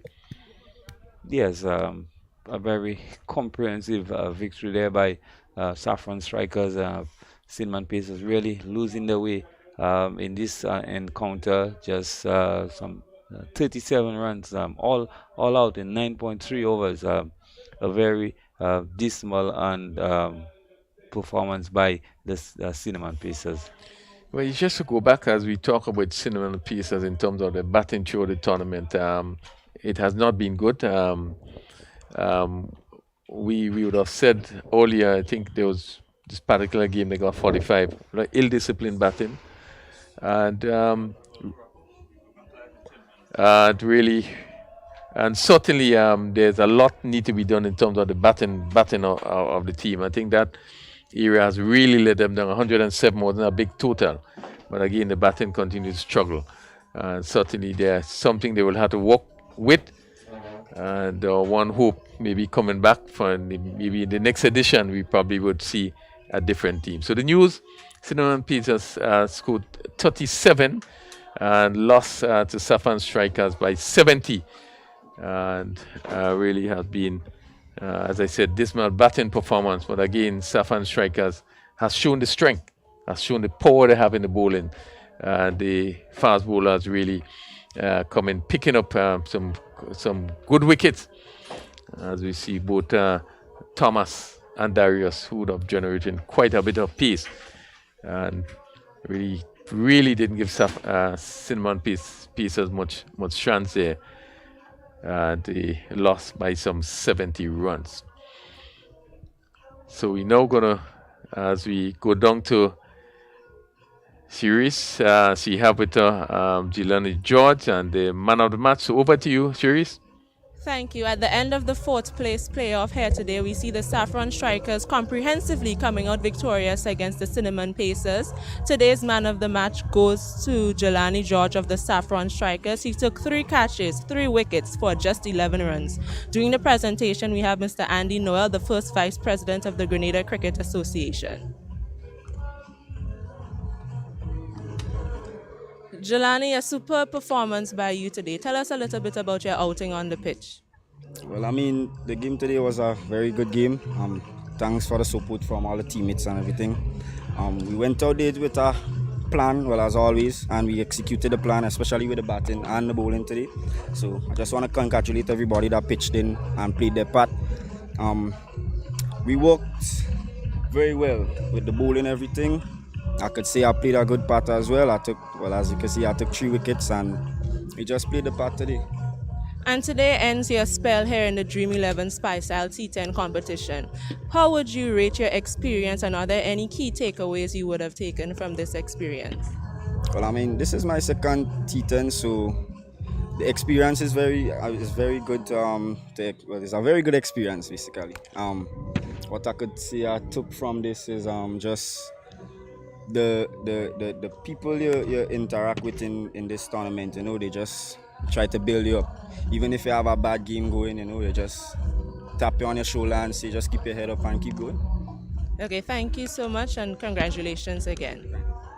Back up to you, John, in the commentary booth. Gonna take a quick break as we prepare for the big final that will come up shortly. Cinnamon Pacers just losing this final game. Saffron Strikers won by 70 runs. So we are going to take a break here, and we will be hoping to rejoin you shortly.